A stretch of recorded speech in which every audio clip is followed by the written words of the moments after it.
We're probably looking at 3 hours this time. If you look at the vibrations from the ether section, we usually don't have that much feedback, and some of it's quite long. So Just read really, really fast.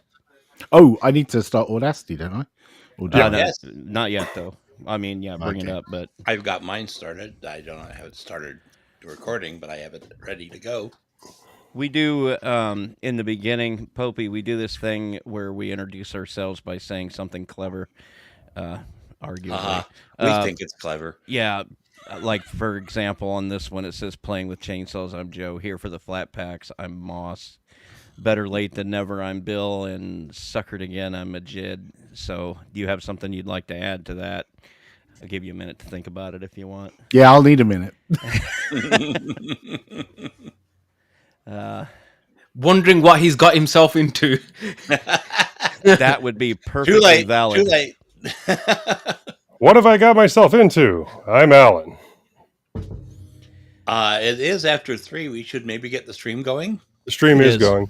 Yep. Oh, stream's okay. I going. just asked a second ago, and It wasn't going then, and now it We is. were, Oh. well, we were ignoring you then and not now.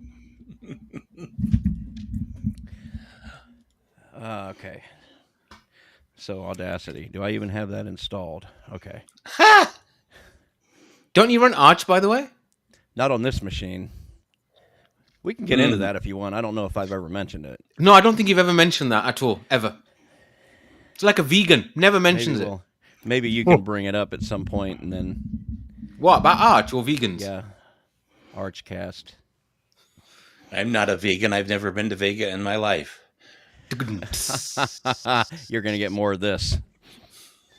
I hope you're strapped down. Okay. Yes, we're consummate professionals here at mintCast. And Joe is currently number 3 on the Consummate Professionals Showing Up list. Hard to beat Rob. Hard to beat Rob. Who's hosting? I can do it. It's been a while since I've done it. I could say the same thing, but I'll let Majid. Yeah, let Margaret do it. All right. Are we still giving Alan a minute to figure that out? No, I'll make something up. It's fine. Yeah, improv it. Yeah. Should we do our audacities?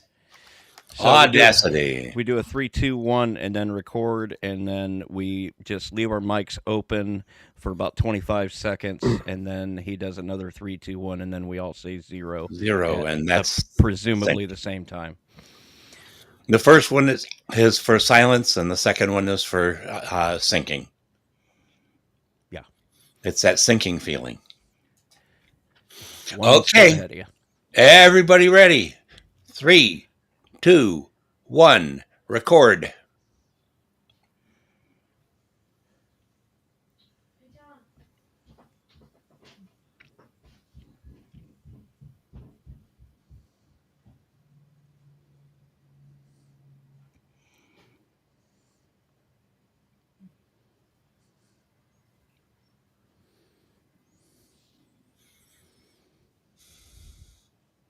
That'll be some interesting silence, Majid. That's not kids, man. What can I do? But I'm thankful for that, because if it happens during that period of time, then I can set it and edit Right. it out, and it's less a problem later on. Like my furnace kicking on right halfway through. That was Okay. perfect. 0 time. 3, 2, 1, 0. Zero. That was close good. enough. Yeah, Yeah. that was good. Close enough for government work. Now we close our microphones unless it's our turn to talk. How do we do Okay, that? then. If you can't, don't worry about it. Welcome to mintCast, the podcast by the Linux Mint community for all users of Linux. This is episode 436. This is episode 436.5, recorded on Sunday, 28th Playing- of April. Playing with chainsaws. I'm Joe. Here for the flat packs, I'm Moss. Oh gosh.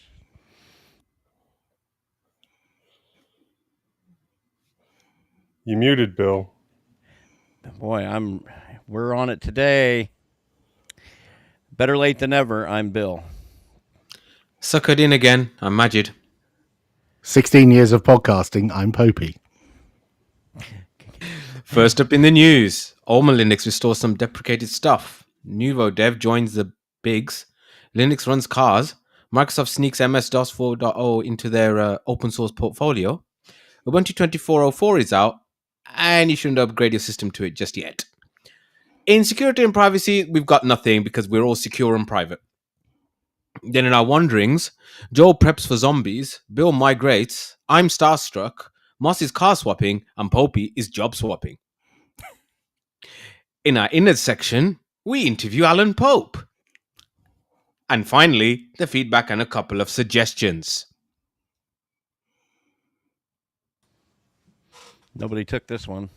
Okay, I'll take it. I haven't taken anything. I'll take it. Moss is dying to talk, so let him have it. I'm dying anyhow. Alma Linux 9.4. Well, in the news, that wasn't said yet. In the news, Alma Linux 9.4 beta restores support for some hardware deprecated by RHEL. From Phoronix, Alma Linux 9.4 beta is out today for this popular community-oriented Linux distribution derived from upstream Red Hat Enterprise Linux. Besides pulling in the RHEL 9.4 beta changes, Alma Linux 9.4 also restores hardware support for some devices that was deprecated by upstream RHEL.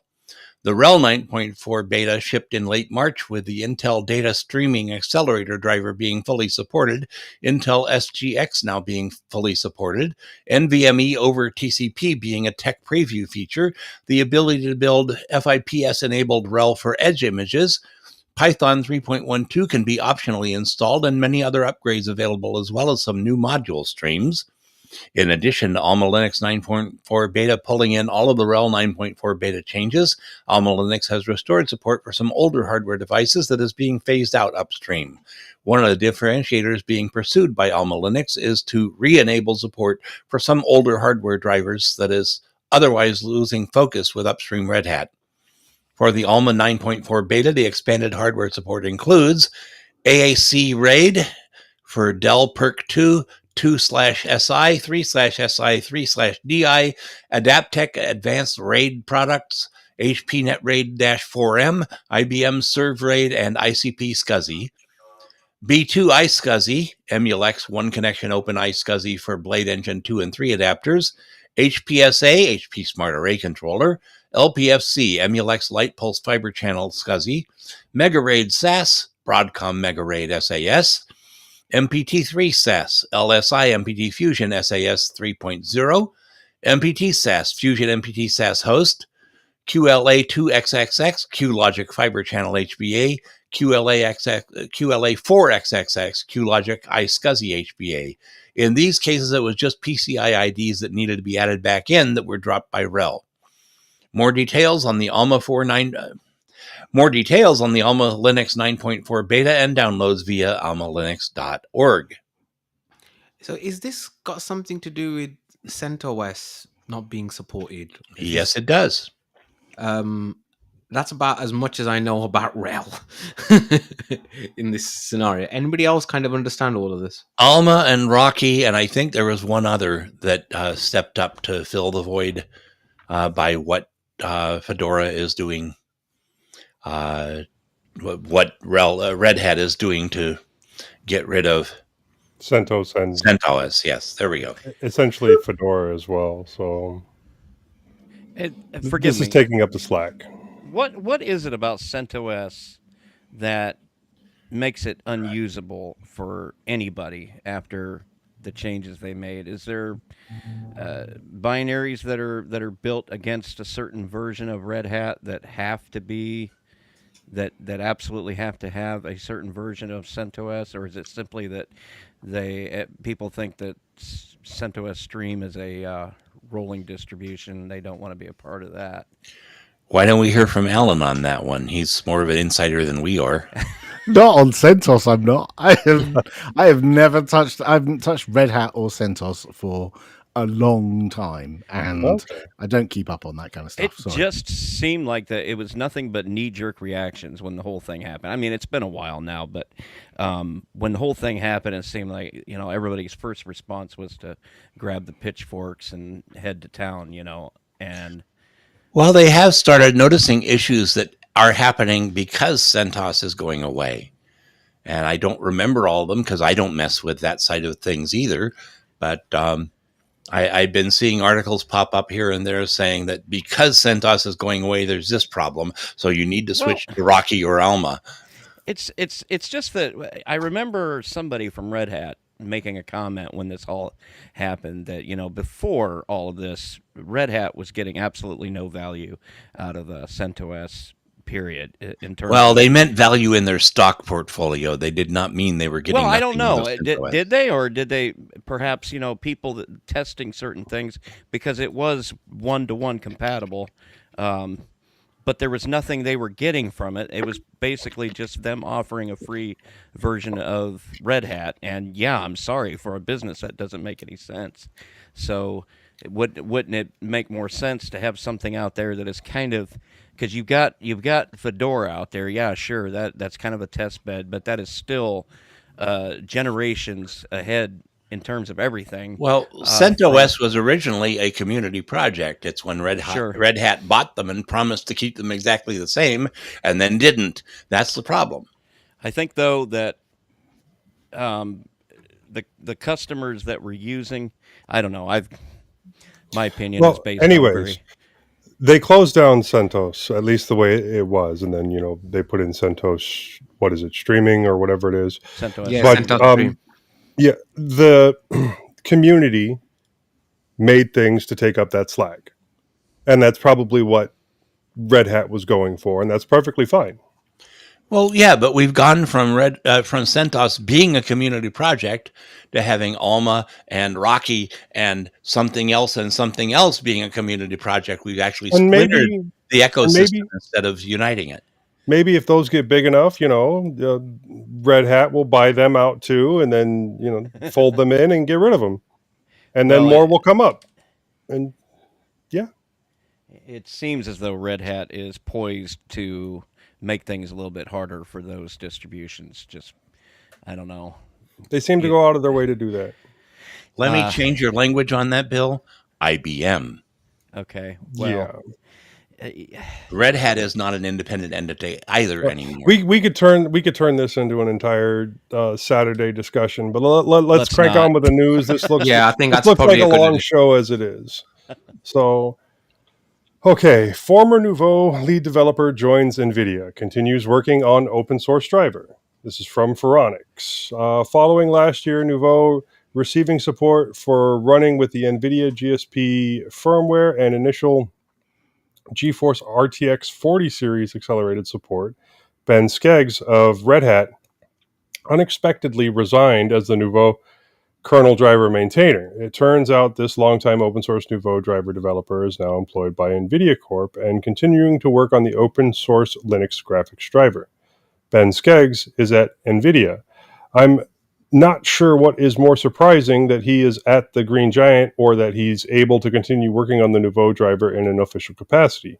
Ben Skeggs has been involved with the Nouveau project for more than a decade. After months of being absent in Nouveau driver development happenings, last night he posted a set of 156 patches. This massive patch series is a follow-up to the Nouveau GSP firmware enablement work and cleans up the code.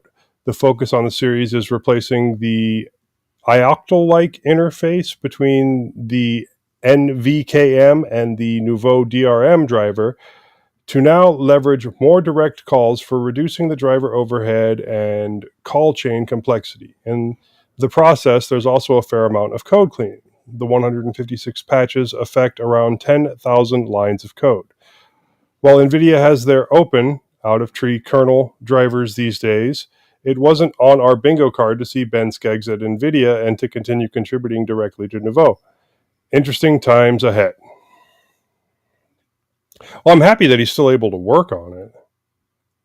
And that seems like a fairly large set of patches, so you can tell he put in the work. I'm still confused by all this. Are we moving towards Nouveau being the open source thing that you can install to get everything out of your NVIDIA graphics card, or is it just going to be something in the kernel that we don't have to mess around with, or what? Are we moving towards Nouveau being an NVIDIA product and leaving the Fedora ecosystem? I don't think so. No, there's too many contributors to just say that. Right. And Nouveau is great, at least for getting things started, but most of the time I end up going and grabbing the NVIDIA drivers anyway if I'm running, an NVIDIA graphics card. But it's nice that they're there as a fallback, at least in my case. Yeah, if you want a fully free software desktop and you happen to have an NVIDIA GPU in your machine, then it's a nice option, but you can't rely on it for high end like GPU or compute that you need to do with that, to leverage the full potential of the card. Currently, it's not possible. It's good enough for drawing a window on the screen, but that's always been the case with the free software version of the NVIDIA driver. I also kind of think that they might be moving towards. NVIDIA has been claiming they were going to open source their code for over a decade, and maybe they were just having too much trouble open sourcing it. They brought in someone that knew how to open source that kind of code. That's just an option. Anywho, continue on, Joe. Okay, Linux can finally run your car's safety system and driver assistance features. This is from Ars Technica. There's a new Linux distro on the scene today, and it's a bit specialized. Its development was led by the automotive electronics supplier Electrobit, and it's the first open source OS that complies with the automotive industry's functional safety requirements. One of the more interesting paradigm shifts underway in the automotive industry is the move to software-defined vehicles. Cars have increasingly been controlled by electronic systems during the past few decades. But it's been piecemeal. Each added new function, like traction control, anti-lock braking, or a screen instead of physical gauges, required its own little black box added to the wiring loom. There can now be more than 200 discrete controllers in a modern vehicle, all talking to each other through a CAN bus network. The idea behind the software-defined vehicle is to take a clean sheet approach. Instead, you'll find a small number of domain controllers, what the automotive industry is choosing to call high-performance compute platforms, each responsible for a different set of activities. Typically, there will be 4 domain controllers. One will handle vehicle dynamics and handling, control of the powertrain, ABS, traction, and stability control systems, and so on. Another will be responsible for driver assistance systems, managing the radar, camera, and ultrasonic sensors, processing their data and controlling partially or fully automated driving systems. A third is dedicated to the infotainment, and a fourth might control the car's convenience features like the climate or lighting. There also may be a fifth central controller overseeing everything. You should expect to see this approach more often as automakers develop new platforms, and there are already examples from Audi, BMW, McLaren, and Porsche on the road or arriving shortly. Obviously, some domains are more safety critical than others. It can be inconvenient if the infotainment system crashes while you're driving, but it won't be a safety issue. But if the vehicle dynamics controller crashes, it's obviously a lot more serious. That's why SDVs need to use safety-critical operating systems carrying the ISO 26262 ASIL certification where necessary. With Electrobit's EB Corvos Linux for safety applications, that sure is a long name, there's an open-source Linux distro that finally fits the bill, having just been given the thumbs up by the German organization TÜV Nord. It also complies with the IEC 61508 standard for safety applications. The beauty of our concept is that you don't even need to safety qualify Linux itself, said Moritz Neukirchner. Thank you, Moss. I'll let you say that one. A senior director at Electrobit overseeing SDVs. Instead, an external safety monitor runs in a hypervisor, intercepting and validating kernel actions. When you look at how safety is typically being done, look at communication. You don't safety certify the communication specs or Ethernet stack, but you do a checker library on top, and you have a hardware anchor for checking down below. and you ensure it end to end, but take everything in between out of the certification path. And we have now created a concept that allows us to do exactly that for an operating system, the guy stated. So, in the end, since we take Linux out of the certification path and make it usable in a safety related context, we don't have any problems in keeping up to speed with the developer community, he explained. Because if you started off and say, well, we're going to do Linux as a one-shot for safety, you're going to have the next 5 patches and you're off blank schedule again.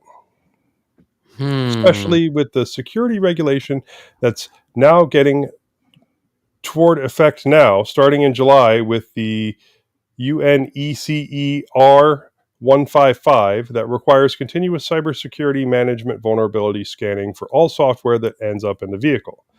In the end, we see roughly 4,000 kernel security patches within 8 years for Linux, and this is the kind of challenge that you're being put up to if you want to participate in that speed of innovation of an open source community as rich as that of Linux, and now want to combine this with safety-related applications.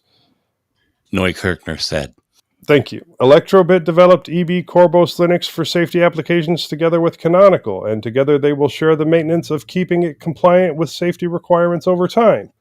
And so I'm going to add my little bit right here, and I don't want you to think this is coming from that. But is this going to end up like Android phones? Where you get 3-4 years of updates and then you get nothing, and then you're on your own for it, and then so your vehicle's only good for a couple of years and then you got to buy new.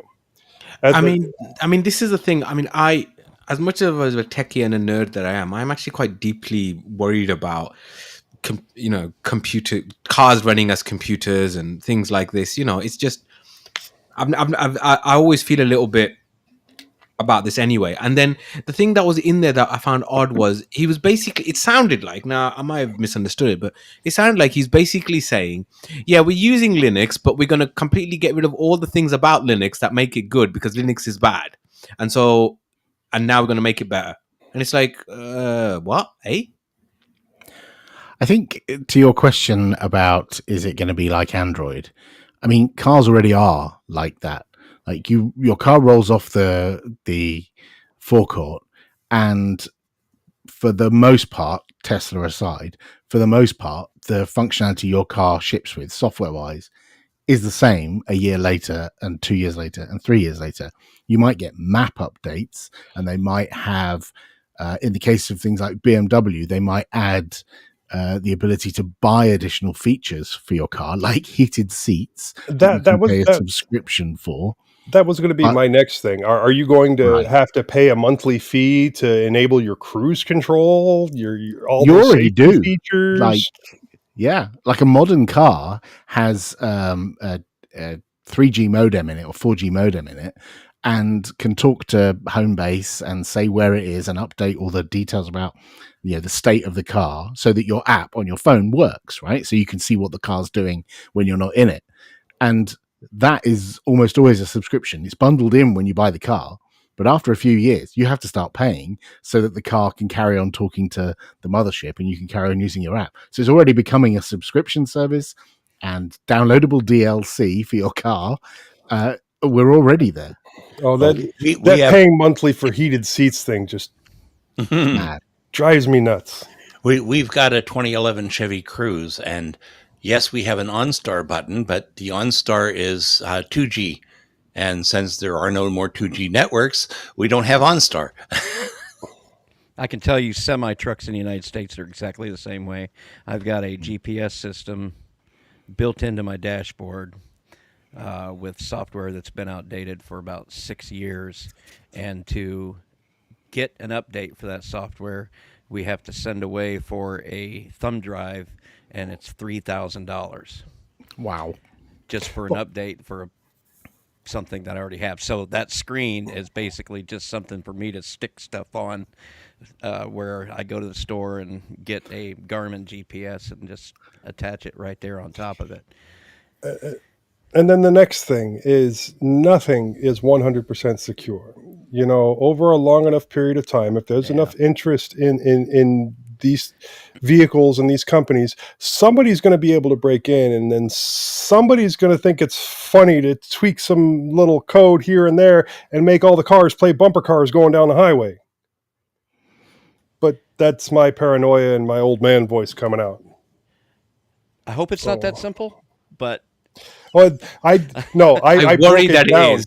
I broke it down to that simple, but it could happen. And over a long enough period of time, somebody would be able to break in and make that happen. How many people are going with Google Home or using Alexa to turn their lights and lock their doors and run their cameras, despite the fact that we've already had how many science fiction movies showing someone be killed by their house because someone hacked into it?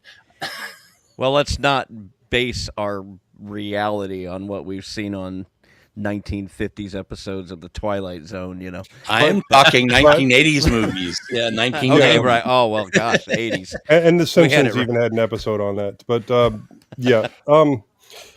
Remember Minority Report? Someone was killed because they got someone to go for a swim and then they closed the lid on the swimming pool.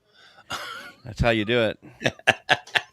But we've all seen enough, of the security stuff even on this show to know that just about any system is vulnerable, and sooner or later, if people want to get in, they're going to get in. Would you rather it was Linux under the covers or some unknown random thing, though? I would way rather be able to say, hey, there's some element of Linux in here. In fact, there already is a lot of open source software in cars. I was sat in my wife's Nissan bored and scrolled through the license screen on the infotainment system. God, you were bored. Yes. And as I was scrolling through, I could see the names of people I recognized, like Leonard Pottering's names in there, copyright, something to do with Pulse Audio or whatever, and James Henstridge and loads of other names of people I know who I have met. Their names are in my wife's car because, they've contributed to open source software. There's already tons of open source software. Linux is just one bit of it. Yeah. Sure, they weren't in the address book or anything like that. I did wonder. As long as we had the ability to audit the security, and there were people actively doing it, and the company was taking those suggestions that were brought in for the security, then yeah, it would be better to have Linux. But that's still a lot to try and put into place. Well, moving on. Yeah, go ahead, Bill. Yeah, Microsoft adds MS-DOS 4.0 to their open source GitHub page. I'm not sure where this came from, but there's not much story behind this. But Microsoft snuck the MS-DOS 4.0 code into their GitHub page, joining MS-DOS 1.25 and MS-DOS 2.0 in their open source repo on April 25th. And to that, I suppose the question is, why not 3 point whatever, and why not 5? So what's the reason for that? I think they just don't have the source code. I think the reason why 4 was put on there, as I understand it, I may be wrong, but as I understand it, someone found floppy disks with the source code on it, and they recovered the data and then had to do a bit of cleanup and then pushed it out. I'm sure there's more than just a bit of cleanup, legal obligations that they have for putting that stuff online. But yeah, I think they just don't have it.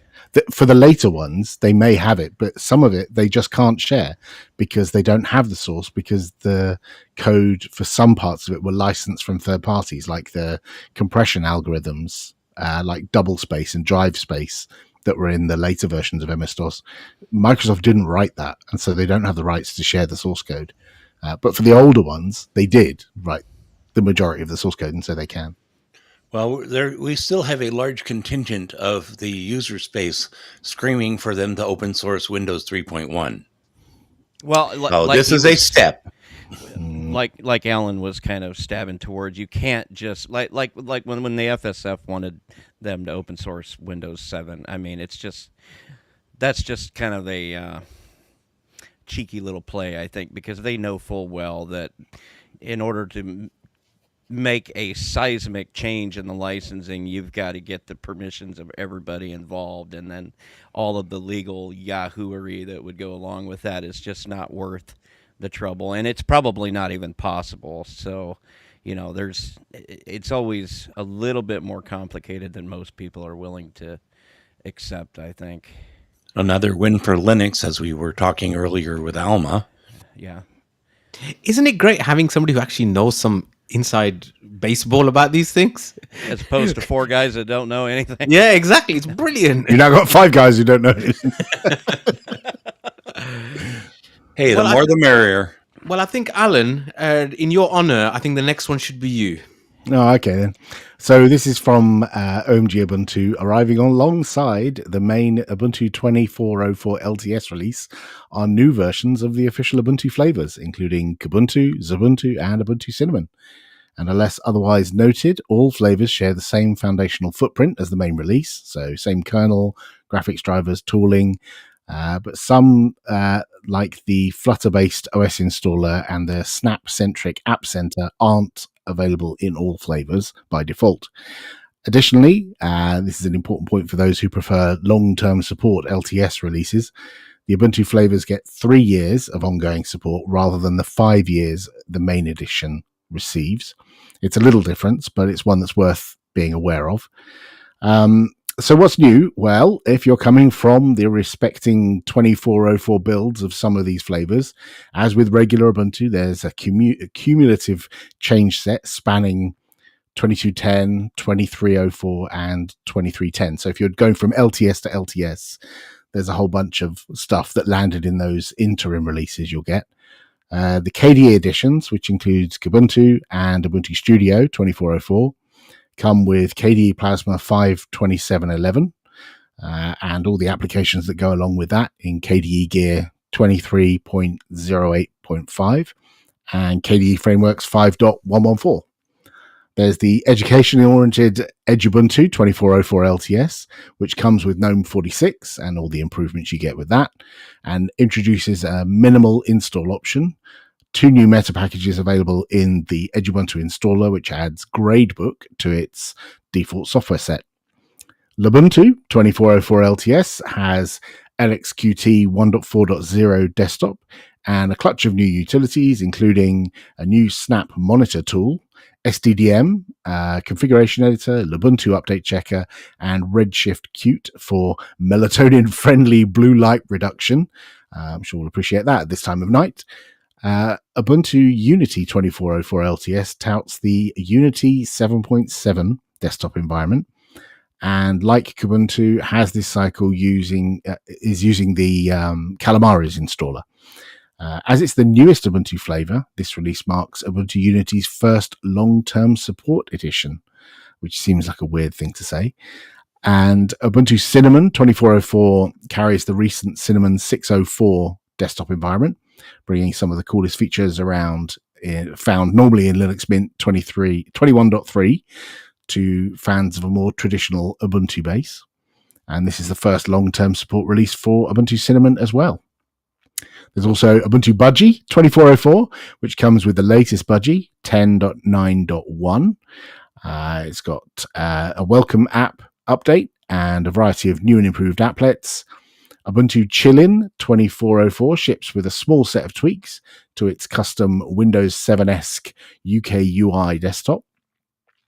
And elsewhere, Ubuntu Mate 24.04 makes some strident software swaps, dropping the welcome tool and replacing Software Boutique with Ubuntu's Flutter-based App Center, but switches the Flutter-based firmware updated tool for GNOME firmware. So it's all changed there. Finally, Xubuntu 24.04 is what's it got? XFCE 4.18. It also swaps GNOME software for the Snap-based App Center and adds GDebi to allow deb installs easily, and the Snap-based firmware updater to its default seed. While 24.04 of Xubuntu uses Ubuntu's Flutter-based installer, it doesn't default to a minimum install, though a minimal install option is available. As such, a raft of software, including the new Thunderbird Snap and LibreOffice 24.2, is available to use straight away. So lots of changes in Ubuntu 24.04. Yeah, a raft of them, in fact. Yes, I'll raft of them. It makes kind of sense. It's interesting. I noticed that both Kuban, the KDE and the LXQTs are still running Plasma 5, even though Plasma 6 is out. Yeah, I mean, they already mentioned this. I think Yeah. about when 6 came out, that it's going to be a while before Plasma 6 is going to be on Kubuntu. I mean, they were talking about, I think, 2410.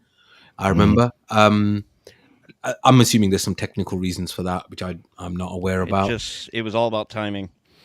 Yeah, and it is interesting that we've now got 2 new flavors that are LTSs, because in the past these weren't, Unity and Cinnamon. So it's kind of nice, really. I do have a bit of a soft spot for Ubuntu Unity. I did quite like Unity. I do too. Yeah, me too. I still have it on one of my machines, and while when it first came out, it got a lot of flack, and it wasn't finished, and it released in a time when not every machine had a hardware accelerated 3D GPU, and it really needed it, really benefited from it.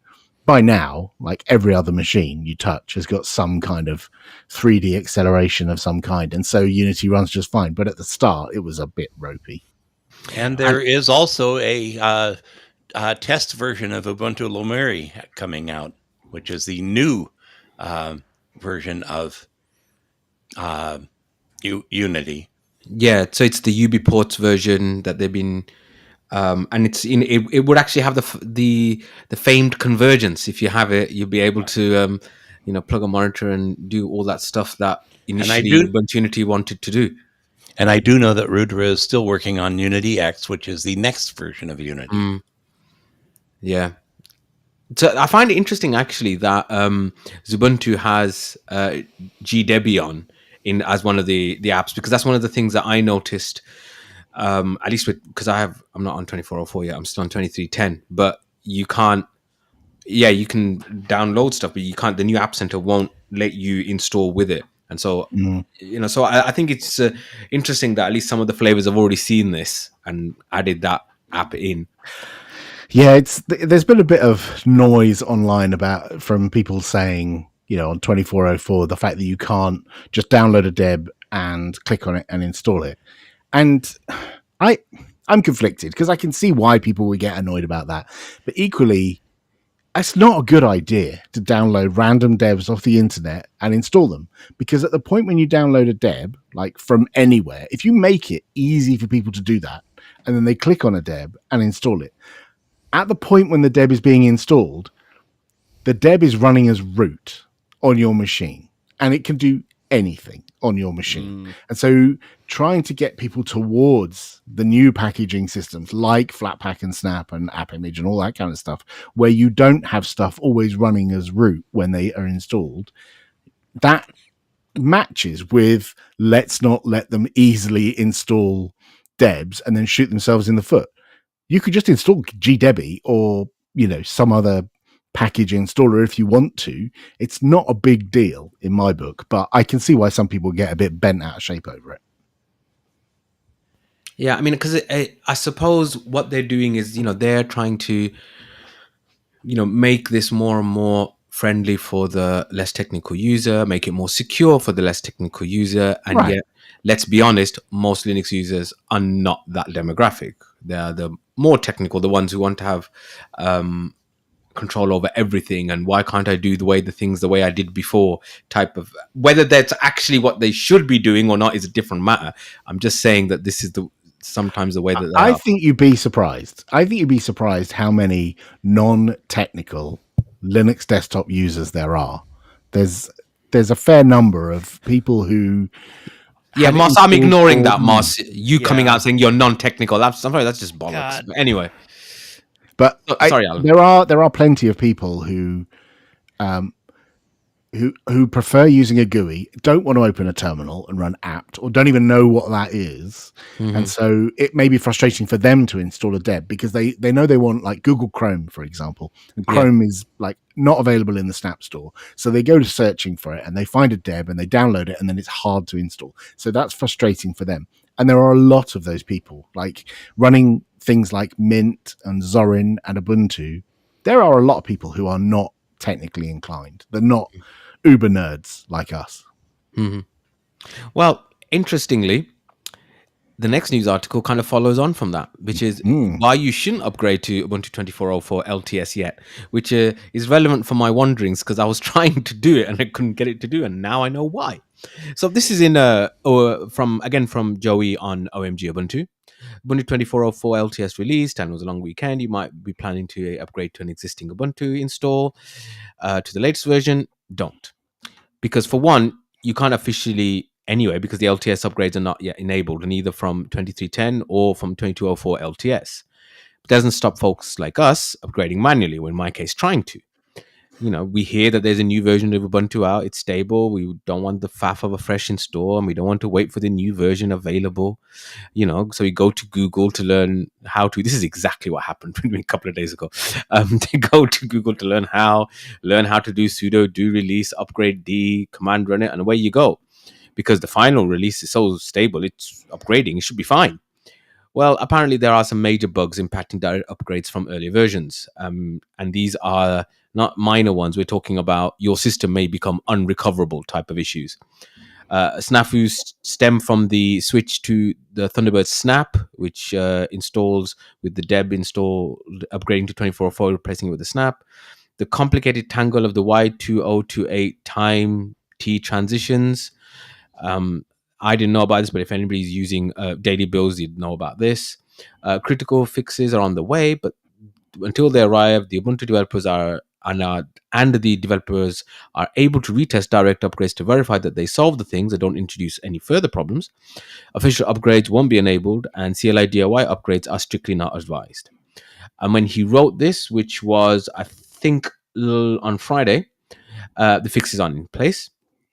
And so his advice, and I think our advice as well, which is ironic because stones, glass houses, etc., we are uber nerds, but don't upgrade through any means until Ubuntu's engineers give you the nod. If you're really that impatient, suck it up, download the ISO, do a fresh install instead. These aren't affected by these issues. And on the plus side, you get to see all the fancy new things added to the installer.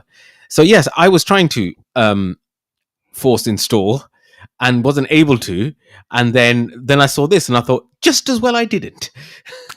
So I did 2 days before the release came out on my ThinkPad, which was originally shipped with 2004, and I upgraded through 2204 and then all the way up to 2310. And so I was just going to do an upgrade from 2310 Mantic to 2404 Noble. Mm-hmm. And 2 days before the release, I thought, it's probably fine now. It should have settled down. What could possibly go wrong? Exactly. And so I ran do release upgrade -D and left it chugging away in the terminal, like stuff flying by. And then it just stopped and it had loads of errors. And it was based on not the snap itself of Thunderbird, but there's this thing called deb2 snap, which is the thing that migrates you. If you already had the Thunderbird deb installed, it's the thing that migrates you to the snap. And that package was missing a dependency. And so that didn't work. And there was some other dependency problem. But the net result was the upgrade crashed, and I was left with essentially nothing installed. Like a whole load of essential packages had been removed. If I'd rebooted at that point, it would not have booted. I would have had a bad day. And so I posted about this on Mastodon last week when I did this. And thankfully, the person who responded is the maintainer of the apt command line utility and told me what to do. And it was quite brutal. I filed a bug in Launchpad, and someone marked that as a duplicate that somebody else had already replied. So that's good. They already know about it. And he gave me some steps to do. And it was quite some hardcore, depackage and apt stuff. But I did manage to recover it without rebooting at all. And I got it working on 2404, and it's now clean. But it was a bit horrible. And a normal user would absolutely not have been able to do this. So I completely agree that people should not be upgrading right now because it is in a bit of a iffy state.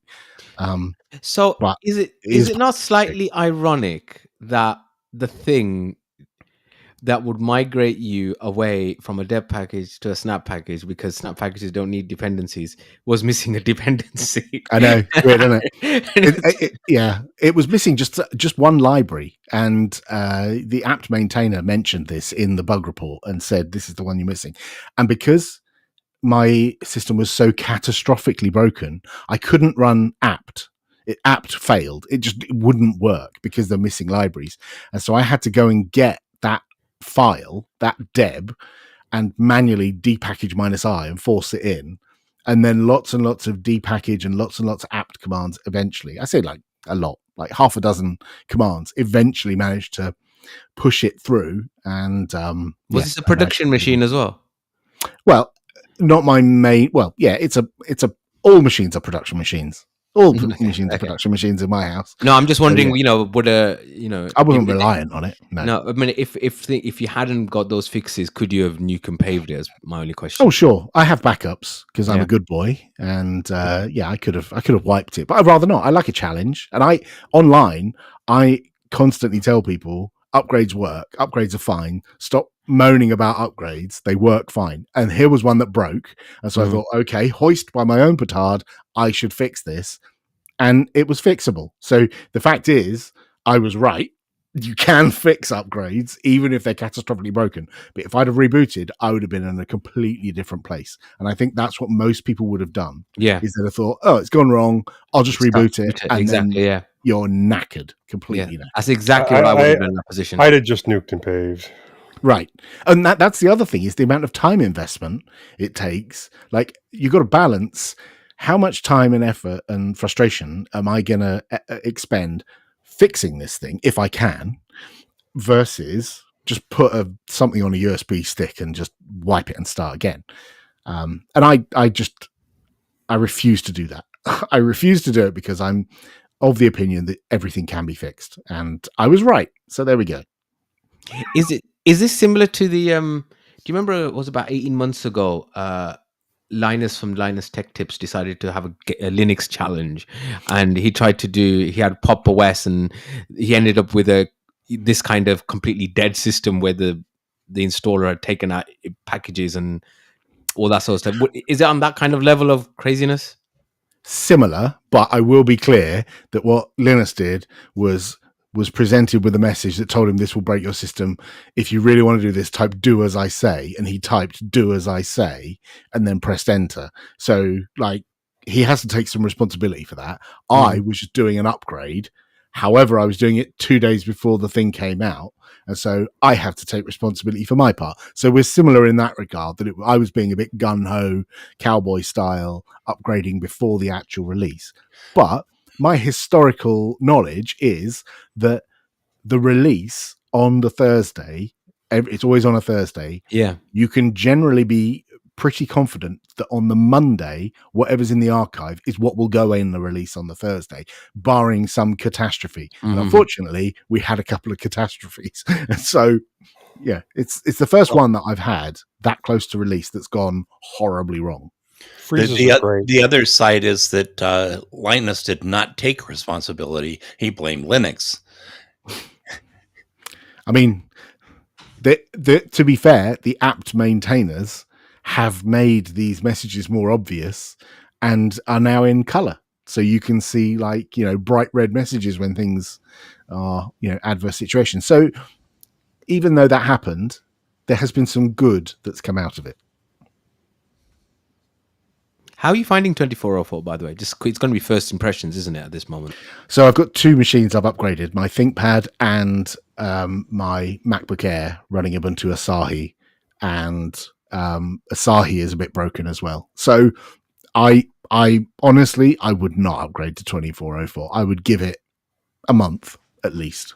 Which is interesting, because in a month we'll probably be getting the next Mint version. Yeah. So that'll be interesting. They frequently tell you to wait until 2404.1 or the LTS Yes, just point about 1. to say, shouldn't we be waiting for the point release anyway? Yes, yes, absolutely we should. Yes, Yeah. but we're nerds, so we don't do that. Yeah, that's true. Well, yeah, exactly. Okay, then. On to security and privacy.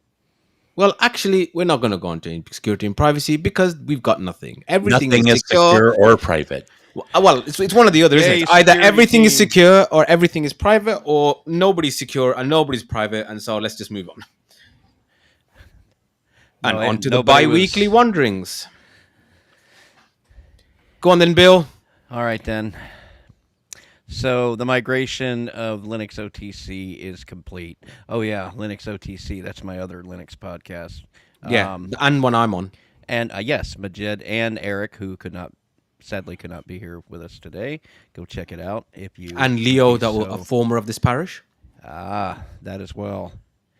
For those of you that don't know, it's the existential opposite of this show. It's a show that leans heavily, well, completely on the personalities of the hosts.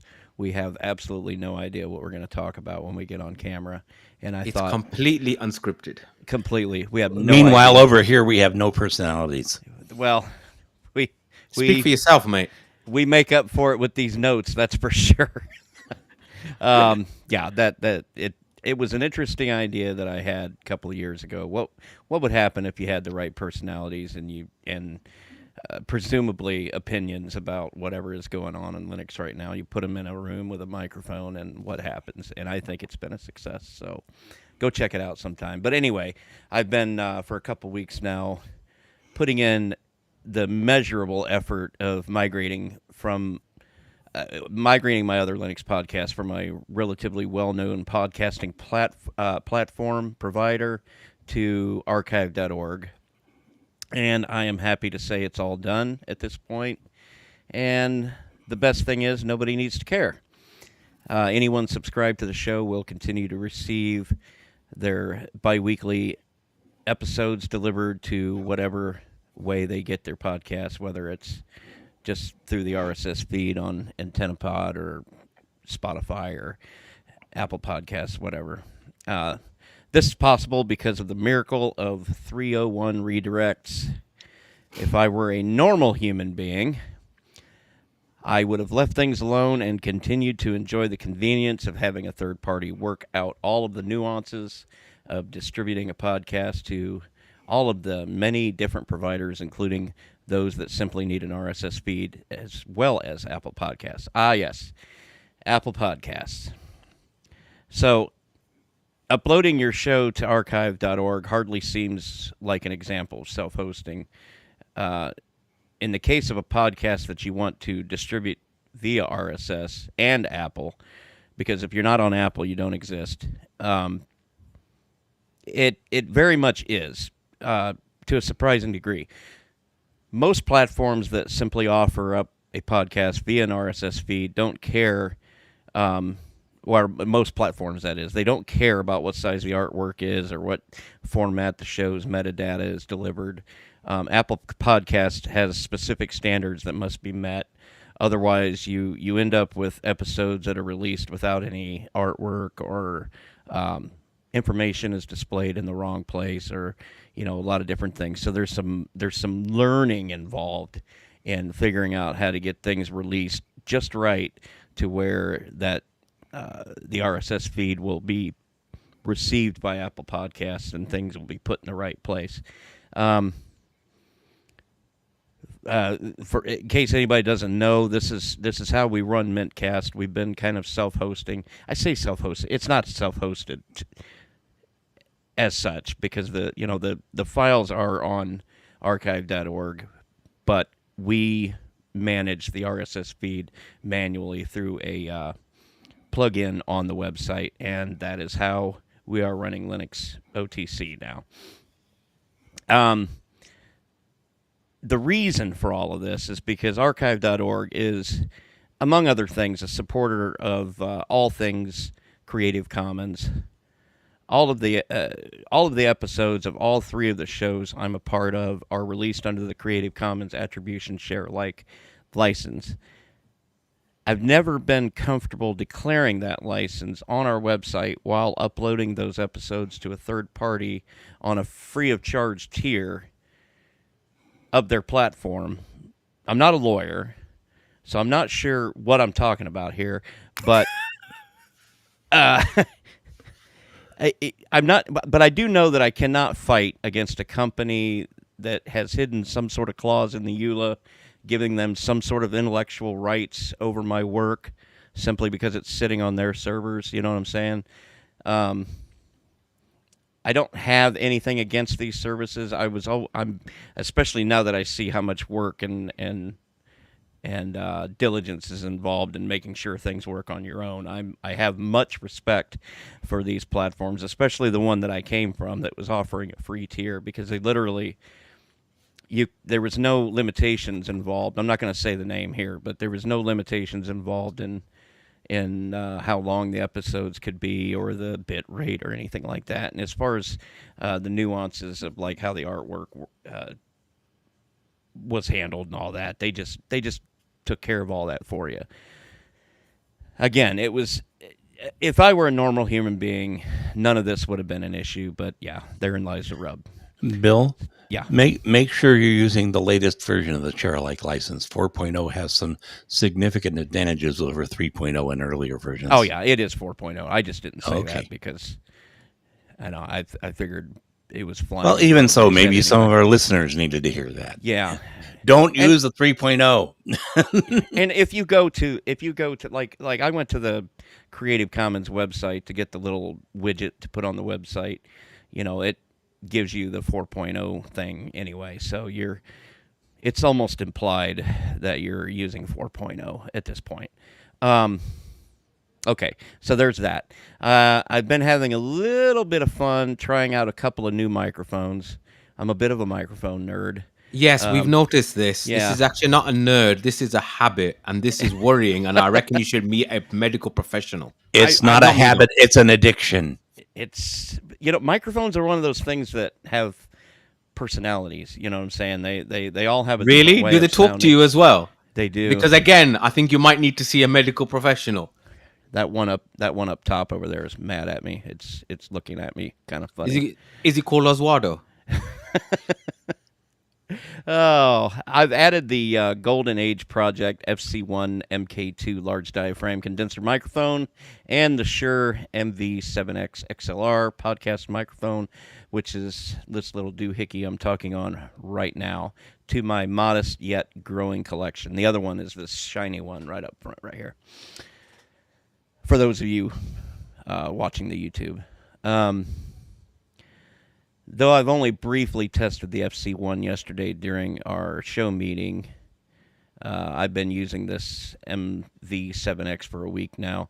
The mistake I made last week during the recording of OTC and Three Fat Truckers was that I didn't test the recording before the show, and so I didn't really understand how loud this thing could get if it was cranked up. I didn't change the gain from what it had been set for with my Electro Voice RK320. The sound was less than perfect. I wasn't happy with it, making me sound as though I was clipping even at low volume. I hope the quality for this show is improved. In addition to the microphone, I'm using a Fethead preamp with nickel core transformer, which is like a cloud lifter or a preamp signal booster to give about 28 decibels of clean gain for dynamic microphones. This particular model, the Fethead, is supposed to also give the sound a warm sort of undertone similar to classic radio.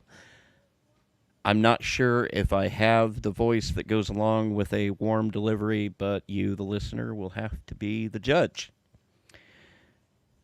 These Shure mics are what you commonly see the more prolific TikTok and YouTube creators using to cook their content, though I'm not ready to pass definitive judgment yet. I'm a little skeptical.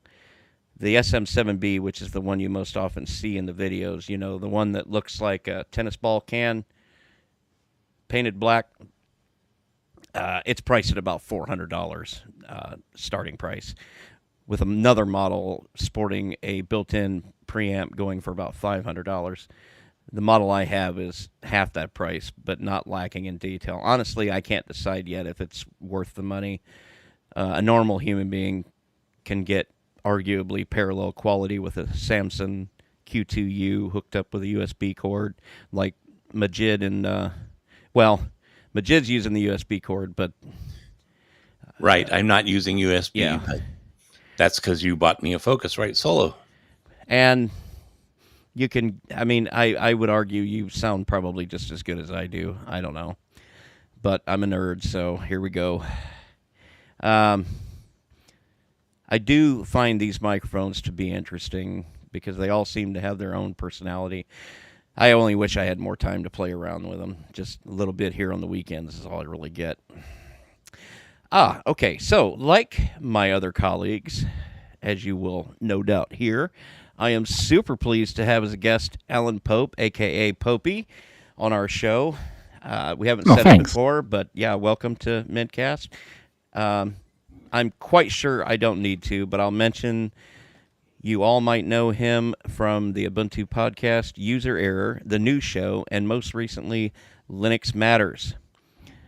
I don't want to make too much of a fuss because we've had lots of amazing guests on mintCast in the past, and they've all been an absolute pleasure to chat with, but I have to mention how starstruck we all are. And in fact, it caused a lot of strange confusion at the beginning of the show. As strange as it may sound, Linux podcasts are literally my favorite form of syndicated entertainment. So the people who are doing it well are the celebrities in my world. All right. I will point out this is the second time he has been on mintCast, and however, I missed it the first time because I was off in Atlanta. He was on episode 300, I believe. I got more grey hair than I had then. Tell me all about it. I've been great. All right then, Joe. 20s. Time for you. All right, get your fast forwards ready. I have some non-techie stuff here if you don't want to hear it. But first, right, I found out that my desk is a fairly popular one in the 3D printing community and has a lot of available prints made just for it. It's called a jerker desk. I haven't printed many of the items, but I have printed a speaker shelf that I'm using to hold my travel router on. I'm thinking that I will print a couple more of those shelves for, 1, my network switch, and 2, my DAS box. But I need to pick up some more long bolts first before I can make that happen. I've also been doing a lot of testing with my 3D printer, which has been having trouble with overhangs. Lots of tests with different temperatures and cooling and speeds. I was trying to print out a quick print, which I knew had problems because of the sharp angle of the walls. Still usable, but that outside wall doesn't look good. I was also trying to print out the golden claw from Skyrim for my wife, which has a very long, steep back wall, but not quite enough for supports. So with this, I also decided to test out Prusa Slicer. I've been a Cura user the entire time I've been 3D printing. The interface is very different between the two, and there is a bit of a learning curve. I do like how the save file includes the print time, but I feel like it is much more difficult to increase the overall print speed with Prusa Slicer as opposed to Cura. Prusa Slicer is an app image just like Cura, so very easy to get up and running. I do still want to continue testing with it and seeing if I think it's better or not, especially since I cannot use the most recent versions of Cura, and Prusa Slicer already has the Arachne engine built in. While I was doing this testing and trying to dial in my prints, my X-axis belt snapped. Not a difficult fix. I had to wait to get the part, but it does pop right off, and the new one is not difficult to get back on.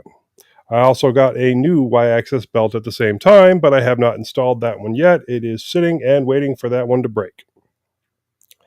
When I switched slicers, I also went back to the larger 0.6 millimeter nozzle for quicker prints, which is one of the reasons that I am happy that Prusa Slicer is using the Arachne engine so that you can print thin walls. Moving on from the technical stuff, I got a chainsaw on a stick. It just sounds so cool when I say it like that. I got a letter from the city saying that my tree out front was covering up the stop sign and it needed to be fixed.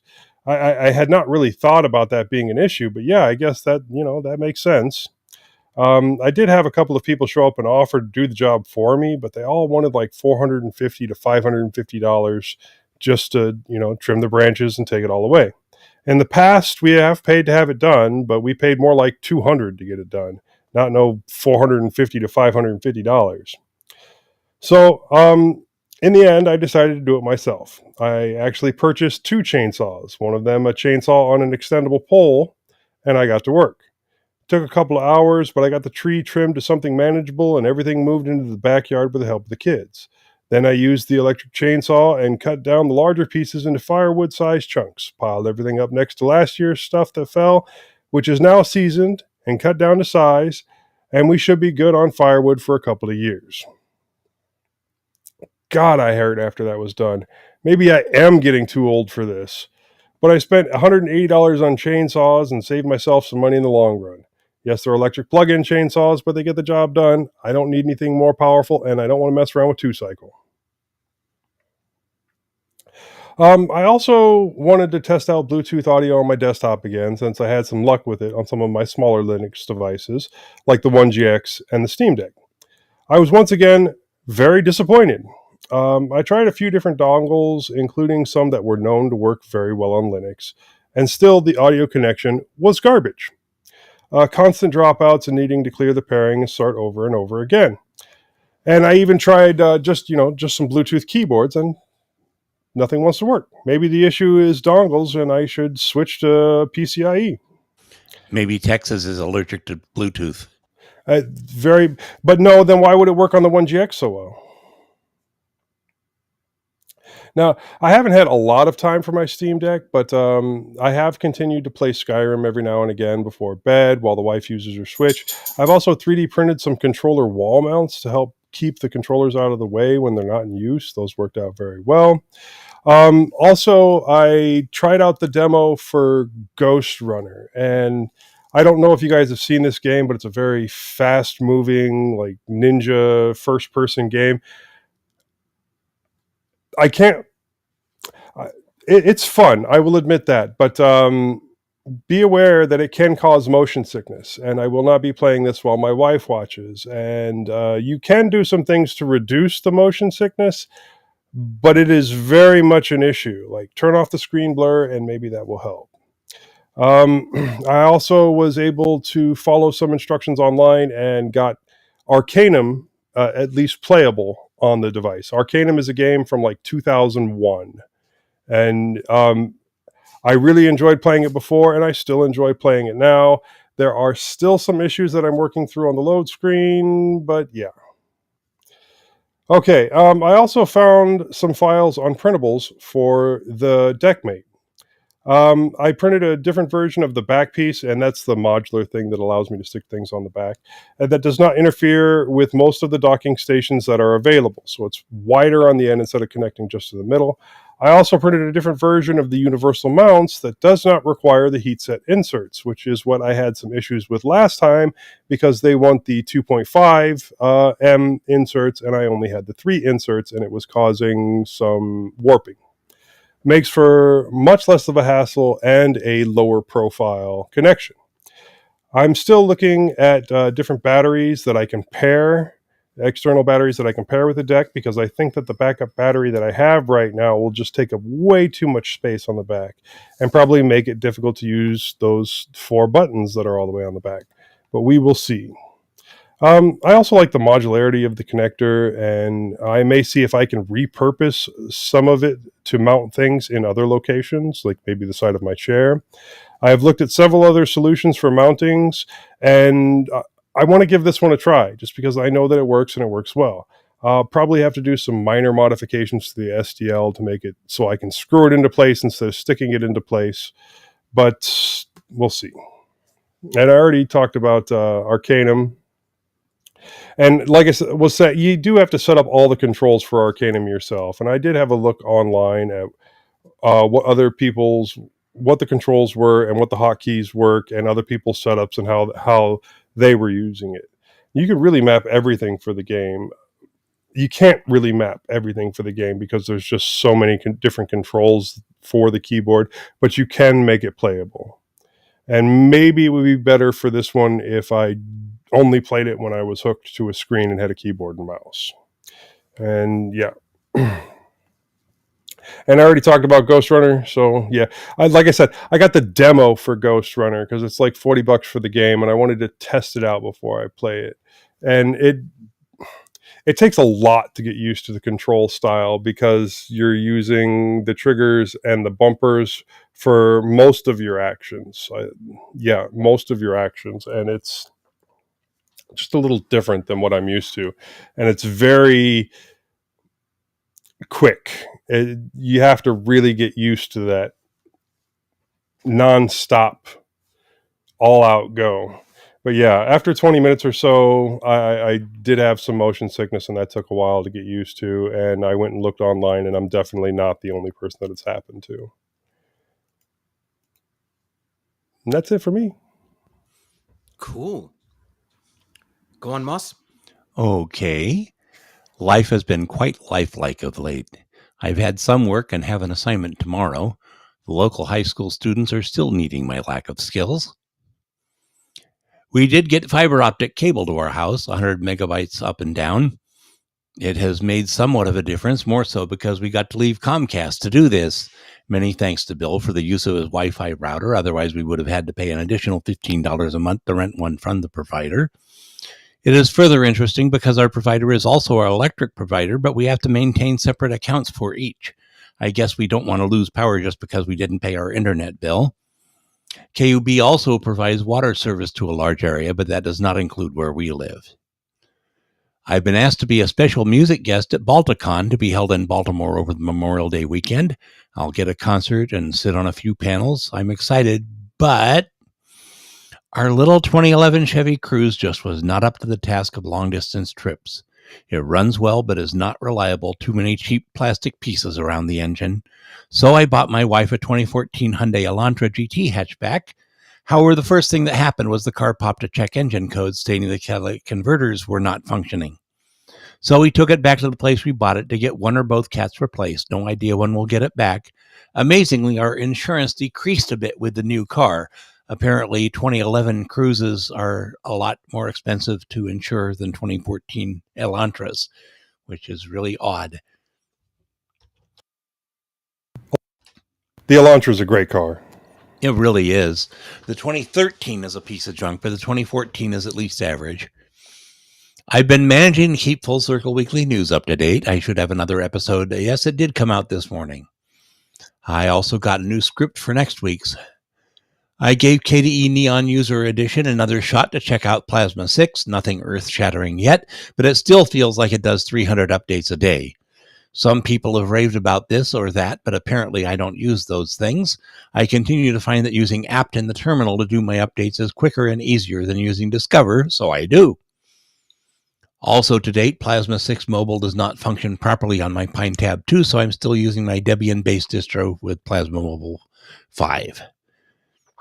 I have taken a few more of my life functions off Google. It is taking forever, but hopefully I will avoid the snafus this way. I think that's it for me, unless anyone's got questions. I was just going to ask, what do you mean live functions of Google? Do you mean what? Gmail? The problem with Gmail is that when you have Gmail, almost everything else that you sign up for wants to use your Gmail. So I have managed to move those over to my Proton Mail account as much as I've noted. There are probably some things I don't use anymore that still have the Gmail account. But that means I stopped getting updates and did you check this out messages on my Gmail for those apps. And so there's less coming into my Gmail. Sooner or later, I'll be able to go bye-bye. So are you using all the Proton suite of applications or just Proton Mail? I have the Proton suite.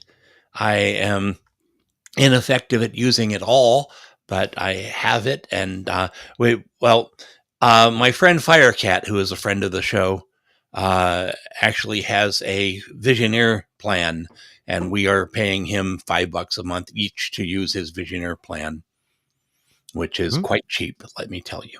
Yeah, I was going to say that would work out quite well. Okay, then my turn, it seems. So a bit more sensible week at work this week. I had a bit of good news in that I might not have to do those extra long night hours. So I'm sure I've spoken to you guys about how I once in a while I do a 24-hour shift and how it's terrible and horrible and blah blah blah. And I think, I think I've managed to get myself out of it. I mean, it is going to mean a drop in pay, but I think the decrease, it's the mental rather than the physical fatigue thing, although the physical fatigue is an issue. It's the being on your game for all that time that really stresses me out. I've got to be completely honest, and I've been doing it for a long time now. I've been a doctor for a long time now, so I think some things are worth taking a pay hit, and so I think that's probably what I'll go for to do. So tech wise, so I was trying to update my Ubuntu 23.10 install to 24.04, and I couldn't get to do it, and now I know why, because we discussed it earlier. Now, why did I actually want to? Well, I'm an Uber nerd and wanted the newest thing, but the other thing was that when I'd been watching the reviews of 24.04, they were talking about how the battery life is improved because of a newer kernel 6.8 and also the new GNOME version, although I'm not entirely sure how a GNOME version would improve battery life. But anyway, and I've mentioned this before, battery life is really important to me, and I've yet to find anything that compares to the M1 MacBook Air that I briefly had. So, people who've been listening for a while know that I did try to go to the dark side a little bit. And I did love the battery life, but I just couldn't stand macOS. So, anywho, having said that, at the discussions we've had with our esteemed guest Popey, he did mention a couple of interesting laptops I might have to have a look at. Z1, well, it was a Z1, wasn't it? The ThinkPad Z1. Z13, but it's Z13. ludicrously expensive.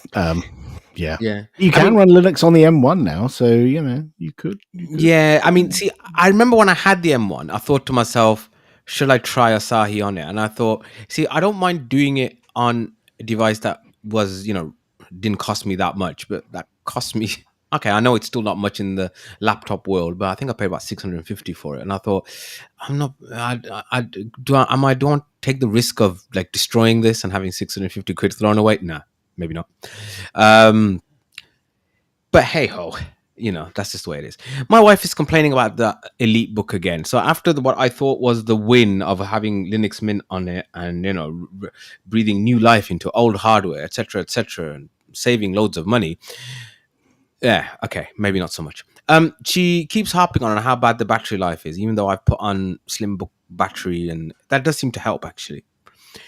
I don't think it's actually the length that's the issue, as in how long the actual battery life is. I think it's the non-linear decrease. So, it goes from 100 to 50 in X amount of time, and then it goes from like 50 to 0 in like half of that in 10 minutes or something.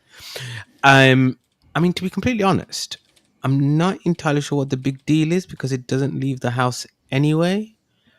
So you could just have it plugged in when you're using it. But of course, that's a rational way of looking at it. And I'm very lucky that my wife doesn't listen to this podcast. Otherwise, I might be dead by the next time. A friend has recently bought a new MacBook and is thinking of getting rid of his old 2015 MacBook Air. I'm half tempted to buy it and give it to her. She'll be like, "Ooh, nice, cool, Apple." Battery life will probably still be rubbish. But because it's Intel, it's an easier way of putting Linux on. I know, as I said, you can put Asahi on the M1s, but although I might need to do a bit of research about this because there seems to be some TPM issues depending on which. Is it the T1 chip, T2 chip? I don't know. If anybody knows anything about it, just let me know. I think I might actually just wimp out and I was checking out. So when I was listening to late night Linux, which one? Is it Linux Downtime? I can't remember. One of the shows talking about when was peak laptop and saying, XPSs from a couple of years ago are fantastic. And I've just found on eBay an i7 10th gen Dell XPS 13 with the quad screen and the 16 gigs RAM, whatever, for about 300 quid. I thought, that's not bad. That is. Oh, come on, Majid. You know, I've got that T580 that has 2 batteries in it, and the removable battery I replaced with a 61 plus, and I'm getting 3, 4, 5 days of battery life out of it.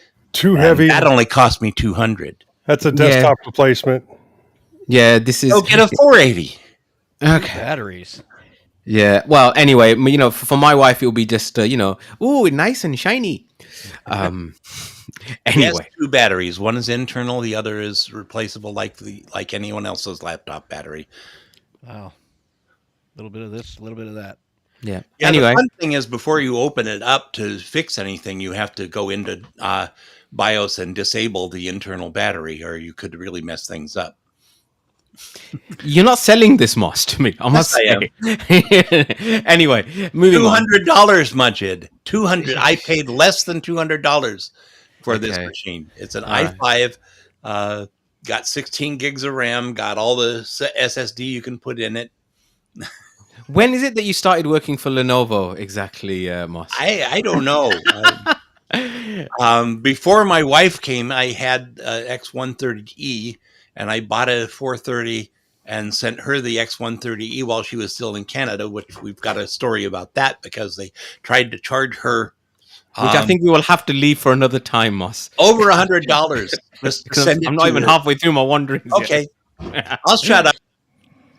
You Anyway. don't want to hear me. Anyway, in earphone news, the Galaxy Buds 2 I had got returned. Good old Amazon. At the end of the day, they just weren't significantly better than the Buds FE that I already had, and it just seemed like an added expense because obviously I'm a type of person that tries to save money, as you can tell by my repeated purchases. Plus, the sound isolation was terrible. Everybody in the world and their dog will know exactly what I'm listening to now, which is fine when I'm listening to my usual heavy metal in the gym. But if, once in a while, a guilty pleasure of a Justin Bieber song would come on, and people just look at me like, "What's that weirdo doing?" So yeah, I returned them. This, however, didn't stop me getting sucked into the Nothing Ear A hype.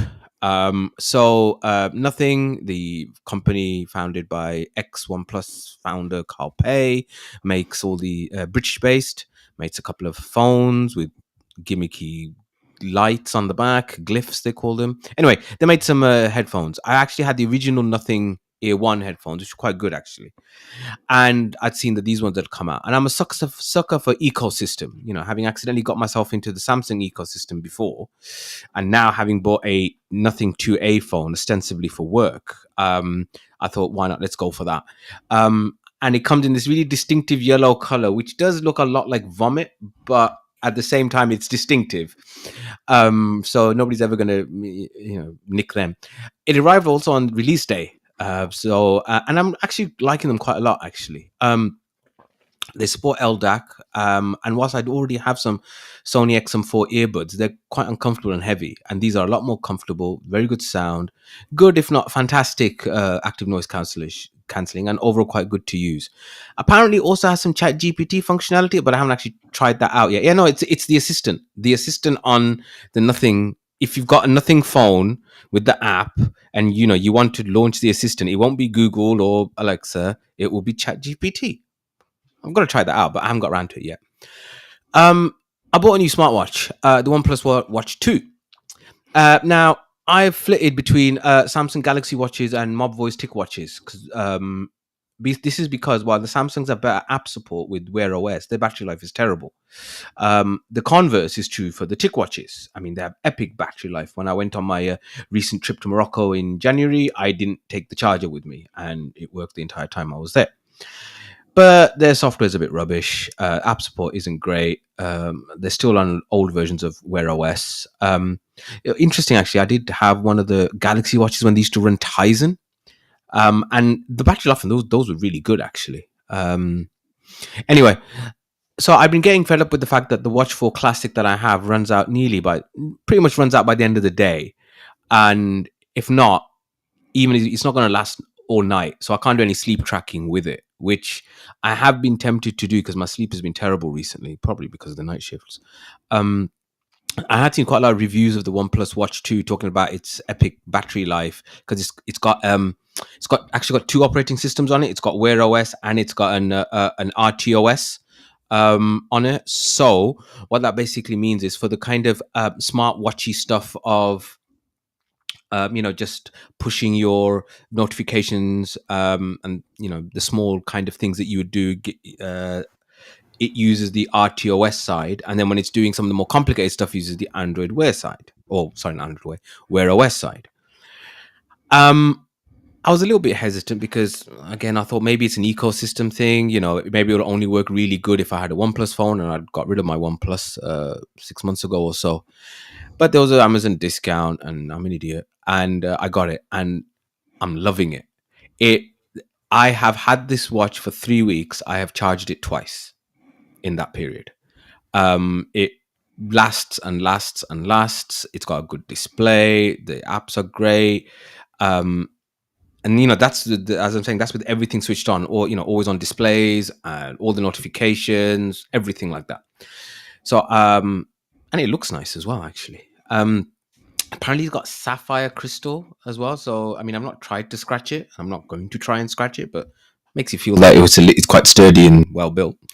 Anyway, we've been talking about gaming in the last couple of episodes. Joe's talked about his Steam Deck. I decided that I need to use these phones and the games I've got on them a little bit more. I decided to get a game controller. On Joe's recommendation, I bought the 8-bit Pro. Now, it's a decent controller. Unfortunately, I have terrible hand-eye coordination.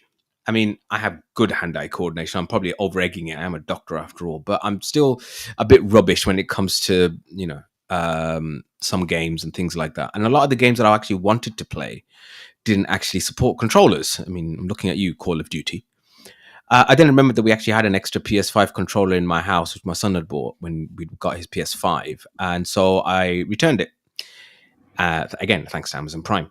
The next question is to see whether I can snap up a Steam Deck on eBay, because all this talk about Steam Decks by Joe has got that one ringing in my head. So that's entirely your fault, Joe. I'm telling you right Alan now. has one too. I do.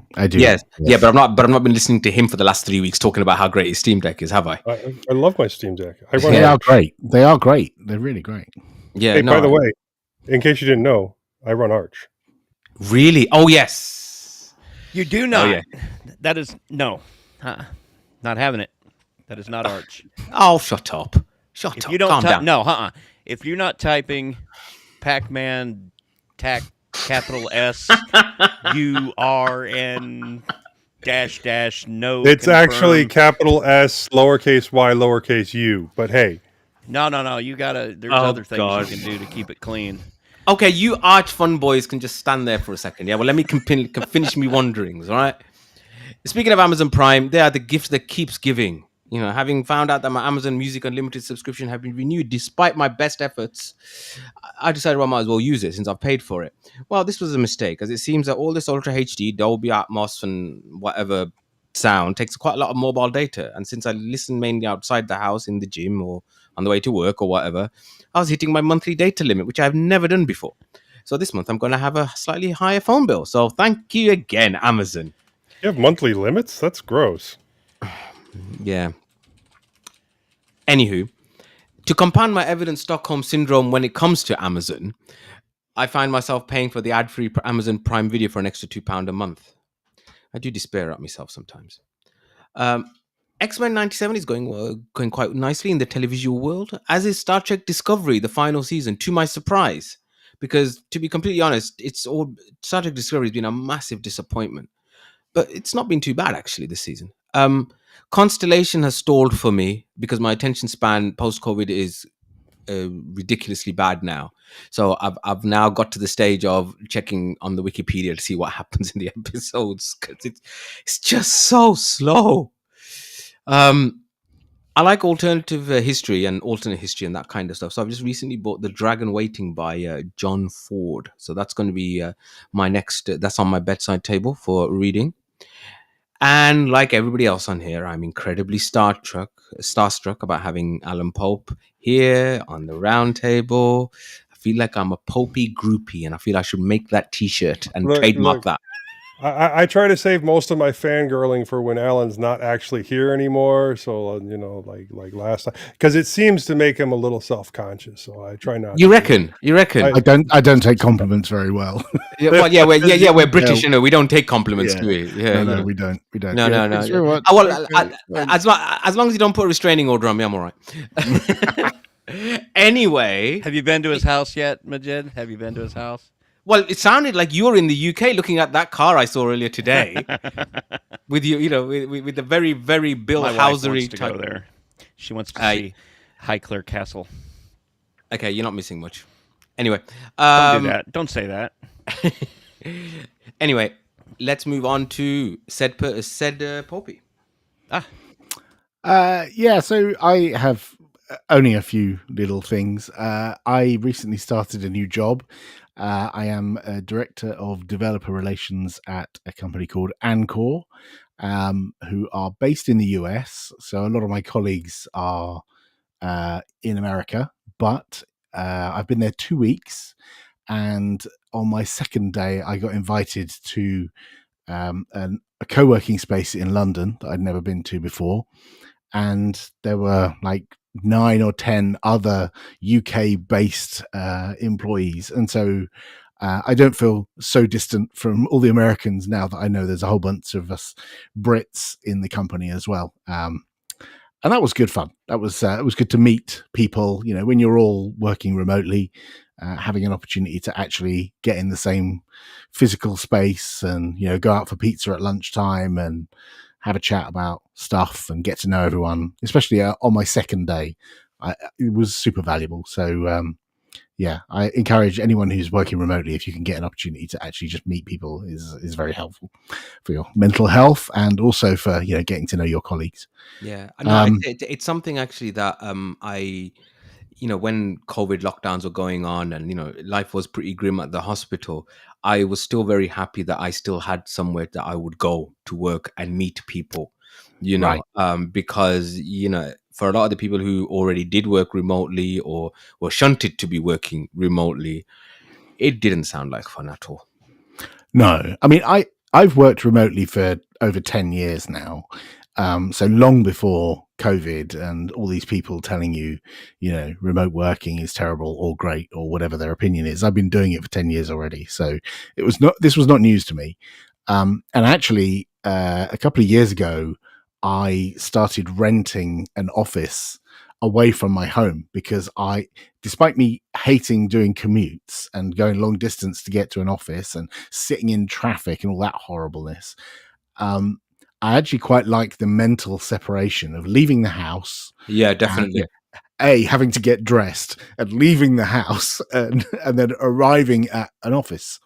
And so initially I rented an office that was only a couple of miles from here, that was around the corner from where my son was at school. And so he could leave school, walk to my office, and then I could drive him home.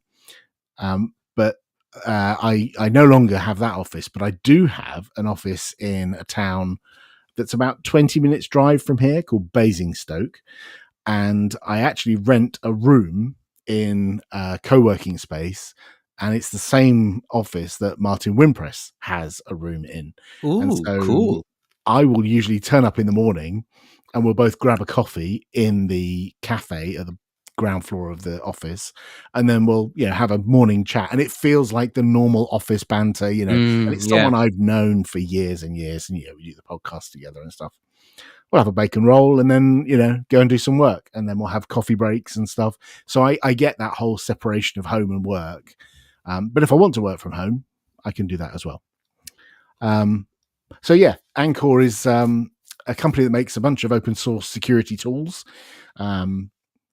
Syft, SYFT, Gripe, Grant, and some other stuff that enables software projects to scan their code base and their containers and their deployments for security vulnerabilities, that kind of stuff. It's all good. There's also an enterprise product as well for, you know, organizations who want to pay for support. And when I started, they gave me a work laptop, which is an Apple Mac. And it's the very first place I've ever worked where I just got given a Mac and there was no choice. I didn't have an option because someone else had recently left, and so I got their old laptop. And I say old, it was like, I don't know, a month old when I got it. And so the battery had only had 7 charge cycles on it. So it's clearly not very heavily been used. But getting used to using a Mac for my work stuff, I don't have a problem with it. I still have Linux on all my machines at home, though, and on all my servers and stuff like that. Was there a technical reason for why you are using Macs? Yes. So there's a piece of software that we use internally, and it only supports Windows and Mac OS. Mhm. It doesn't support Linux. So we're moving away from that piece of software. And so in future, it will be possible for us to have Linux laptops instead of Macs. But we had to migrate this product that we use internally for admin purposes. And so now that they're doing the testing on that software, and once that's done, people will be able to choose. And there are a lot of people who are quite passionate in the company. It's only a small company. It's like 50 or so people. Mhm. But there are a lot of nerds, security nerds, and some of them really hate Mac OS. I don't really care, but some of them really hate it. And so they're quite passionate and want to run Linux. So that's good. It's nice to work in an organization where people want to, even the people at the top want to as well. You're saying BSD is not as secure as Linux? I didn't say that. I didn't say that at all. And also, another little thing that happened recently, I celebrated 1 year of Linux Matters podcast. Go to linuxmatters.sh. Well done. We started in March last year, Mark, Martin, and myself. We present what we've been up to every 2 weeks. We don't cover the news, internet drama, or anything negative. We only do uplifting, positive, fun stuff that we've used or that we plan to use. And our most recent episode was a feedback one where we pulled together all the emails that people have sent us in the last 6 months since we last did one. And it's good fun. I really enjoy doing it. And so we've been doing that for a year, and we're going to carry on doing it. So yeah, that's excellent. Yeah, I mean, I'd say. Yeah, I've really enjoyed it. It is kind of like the Thanks. it's kind of like the resurrection of the old Ubuntu podcast in a way, isn't it? Yeah, a bit. Yeah, I mean, it's the same 3 people, and Yeah, there are some elements that are the same, but because we're not specifically talking about Ubuntu. I mean, like Martin doesn't even run Ubuntu; he runs NixOS, and Mark runs Ubuntu. But we don't really focus on that. We focus on what we've been doing with our system, because I wanted to not spend all the time talking about distros and this distro came out and this distro does this. I want to focus on what you do with the computer. So that's what we talk about, is what we've been doing with the computer. I think that show is a good example of how chemistry really, really matters in a show, because you 3 together, I mean, I was kind of blindsided when that show came out.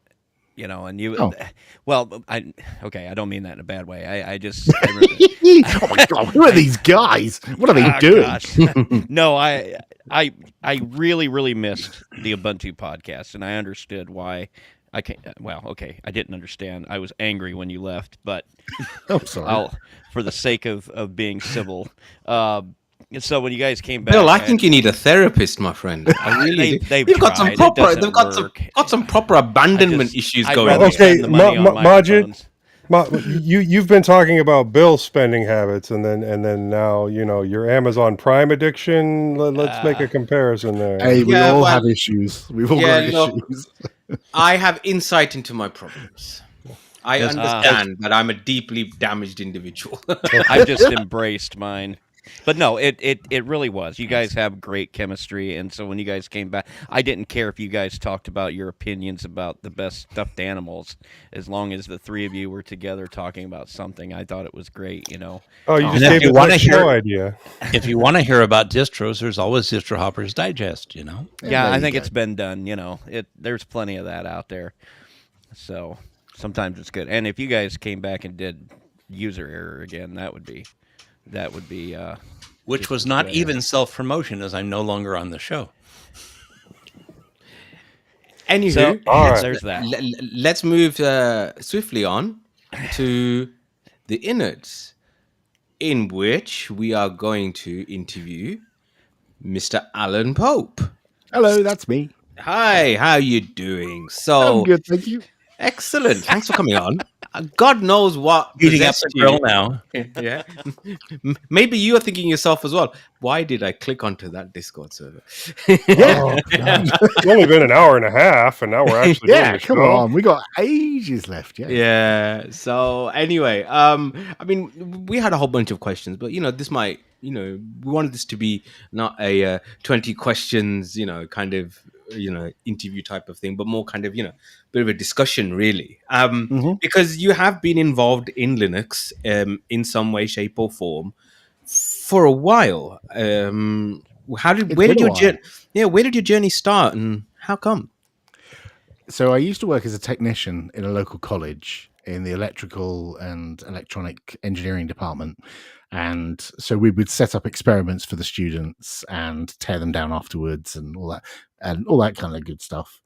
And one of the students came in one day, and this would have been in 94 or thereabouts, and told me there was this thing called Linux and that I should play with it. And I thought, I have no idea what that is, and it doesn't sound remotely interesting. You must be an idiot. And I ignored it, and I didn't even think about it. And it wasn't until like a year or so later that I had two computers. I'd upgraded. I had a Pentium 200 and a Pentium 400. And the 200 was doing nothing. It was just sat in bits on the floor. And I happened to be in a bookshop, and I found a book about Linux. And I thought, oh, this looks interesting. And the book had a CD inside. And the CD was Caldera Linux. And that was the first distro I ever installed. I took the CD home, bought the book, big fat book, really massive. And I installed Caldera on this Pentium 200. And it blew my tiny little mind that I could install this software that wasn't DOS, it wasn't Windows. I didn't have a Unix background. I did like stuff on old computers at college, but I didn't have a Unix background. So this was all new to me. And being able to connect using Telnet or VNC over a little network between these two computers in my house was just like amazing. And so that's where it all started, was just Caldera. And then later I think I used Red Hat, and then Debian, and then Ubuntu. Sort of that's the sequence of distros that I went through, was from a CD and a book through to trying out Red Hat for some reason. I can't remember what. I think Red Hat, I got a book as well, with Red Hat in it, and then switched to Debian because Red Hat annoyed me, and switched to Ubuntu because Debian annoyed me. So yeah. I mean, 1994 through about like 2003-ish was that whole era of walking into Barnes and Nobles and walking out with a book with a CD in the back, or a magazine with the CD in the back. Magazines, I remember. Yeah, it was happy times. Yeah, and having all those commands and stuff inside a book that you could, like, because I had no internet. I was sat, in my bedroom and like poring over these books and learning the commands and ruining my install and having to reinstall it all over again, or undo whatever I'd done to break it. And yeah, it was really fun and exciting times. So, I mean, you have been associated with Ubuntu and Canonical for a while. Is that what you actually use on the daily? Yeah. So I was on Debian up until like mid to late 2004. And there was a problem with my webcam. I had a Philips 2-cam webcam, and it was this weird kind of beige webcam with an orange ring around the lens. It was very weird. And it had a driver in the kernel called PWC, Philips webcam. And there was some controversy in Debian where they wouldn't allow the driver in the kernel. And so every time I got a new kernel from Debian, I'd have to recompile it and rebuild it, the PWC driver, so I could get my webcam working. And that just annoyed me. And a friend of mine said, oh, have you heard of this thing called Ubuntu? And this was towards the end of 2004, early 2005. And he said, it has the driver and you don't have to worry about that. I was like, okay, I'm switching. And so I switched from Debian to Ubuntu, and I've stayed using Ubuntu that whole time since mid 2005, something like that. So that's nearly 20 years I've been using Ubuntu. I've tried like Kubuntu and Xubuntu and Lubuntu, and I've got a machine that's got Crunchbang on it, and I've had EPCs that have had Xandros on them. I've tried lots of different things, but consistently it's been Ubuntu the whole time. So my main ThinkPad, my personal laptop, runs Ubuntu. My MacBook M1 MacBook Air, that runs Ubuntu Asahi. My home server runs Ubuntu. My remote servers run Ubuntu. I'm cut me in half and it says Ubuntu through the middle. So you wouldn't class yourself as a distro hopper then? No. And I find that whole distro hopping thing very weird, because I think there's a certain class of people for whom they distro hop because what they're doing is using Linux as a hobby, and they have an entirely another computer that is all the stuff that they do on a daily basis, and they manage their photos and they put all their music collection on there and stuff. And then they have this toy computer that they can muck about with as much as they like, and they can switch distro when something they don't like, or they get bored, or they want to try something new, or they see a news article that says here's a new distro with this new thing. And I'm not that class of person.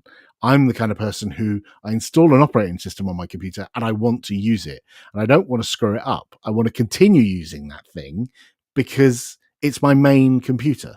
And so I'm not a distro hopper just because I actually want my computer to work on a daily basis.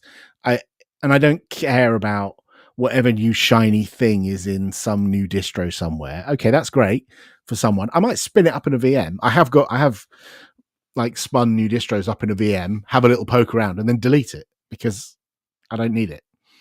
So yeah, I think there are also distro hoppers who are people who get frustrated with something that breaks, and so they're not distro hopping just for the sake of it. They're distro hopping because something broke, or there's this promise of another distro that will fix their life in some way, like better battery life, GPU works better, it's got more software, games work better, whatever it is, and they'll hop to that. And then 6 months later, they'll hop to something else that promises to be better. And I've come to the realization that they never are. They're all basically the same. All, the secret that we all really know inside is all Linux distros are really the same. It's the same software underneath, right? It's all Linux, it's all Bash, it's Xorg, it's Wayland, it's GNOME, it's KDE. It's all the same stuff. How it's packaged together might be slightly different, and there might be slight tunables in each one, but they're all the same. It doesn't matter. It really doesn't matter. I mean, to me, I often think that people, and I'm talking about myself here. When I distro hop, it's not that I'm actually distro hopping. I'm desktop environment hopping. I'm thinking to myself, okay, I've been using KDE. I'm bored now. Let's try a bit of GNOME. Oh, I've been using GNOME for a bit bored now. Let's try some Cinnamon. And etc. etc. What about yourself? I mean, are you someone who sticks to the mainline kind of desktop environments, or do you try a bit of KDE, try a bit of XFC, God forbid?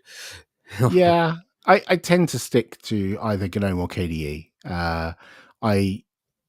I found some of my oldest screenshots that I ever took of my desktop, and there are a couple of XFCE and there's a couple of KDE, and these are back in like the late 90s or so.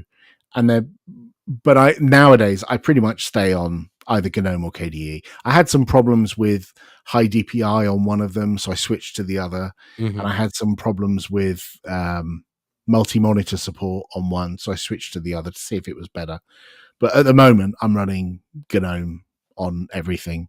But I often try KDE because I quite like some of what KDE does. I like the customization of KDE, which is quite an appealing thing. But I don't tend to use XFCE and stuff like that. There's a lot of distros which are based on Ubuntu. I mean, some would say that there's too many, and a lot of them. I would say that. Say that. Yeah, and a lot of them are basically just a different wallpaper and a different icon pack. And that is true of some. But there's others which have kind of made their own niche, like Mint as an example. Yeah. Have you had much experience with using Mint or any of the other kind of major Ubuntu derivatives, if you want to put it that way? I've had a play with all of them, really. There's nothing that appeals to me in any of them personally. I can see why they appeal to other people. I can see why Mint appeals to some people who want that kind of transition from the Windows world to the Linux world, and who like the lean, mean Cinnamon desktop, and maybe don't particularly like the feel of GNOME. I've heard plenty of people say, GNOME looks like a mobile operating system scaled up to a desktop, and they don't like that, and they prefer the traditional, start menu style of Windows. That's great. Carry on using Mint. Like, I don't care what distros other people run. It has no bearing on my life. Just the same as I don't care what make of fridge or oven or car or lawnmower you have. None of those things have any bearing on my life whatsoever. So you having a Bosch like lawnmower and a Miele fridge, I don't care. Just like I don't care that you run Linux Mint or Arch or anything else. I don't care what anyone else runs. If you're happy with what you run and you're running Linux, yay, we're all winners in this game, right? It doesn't make any material difference in my life if what you run. And even when I was at Canonical, most of us felt the same way. Like, if you run Ubuntu, great. If you run something else, also great. It doesn't matter, because we shouldn't all, the Linux community shouldn't be fighting over the people who are already running Linux. We should be aiming for those billions of people who are running Windows and get them to come over and use Linux. That's the game that we have to make. I think that kind of attitude works quite well in life in general, really. The kind of, you do what you think is happy. I'll do what I think is good for me. Do you know what I mean? And I think, right. Yeah, that would work quite well in life in general, especially well, it would, in turbulent times. Unfortunately, there's a lot of nerds who feel it is their mission to tell other people what they should do with their life. And I that's not something I jive with. I would rather, like, you do you and you be happy doing you, whatever that is, Linux distro, whether you're a PS5 or an Xbox person or Nintendo Switch, whatever, just find something and be happy with it, right? I think as someone who unfortunately has had some experience of fundamentalists being in part of a religion which seems to have a disproportionate number of them, I do notice some of the same behavior with some of the more extreme, say, free software, Stormanite advocates. It does seem, I can't remember where I read this, but basically every man has a religion. It doesn't necessarily have to include God or books or prayers or whatever. But it can be ThinkPads. Yeah, exactly. It does. ThinkPads does seem a bit of a cult, I must say. Watch your language. We have people who come after you. You mentioned. So if you had to, okay, so you've said that you're not really a distro hopper. You've always kind of used the mainline Ubuntu's, right? Mm-hmm. From for a long time. If you had to pick one version of one distro or Ubuntu, whatever it might be, that you thought to yourself, this was peak distro, what would it be?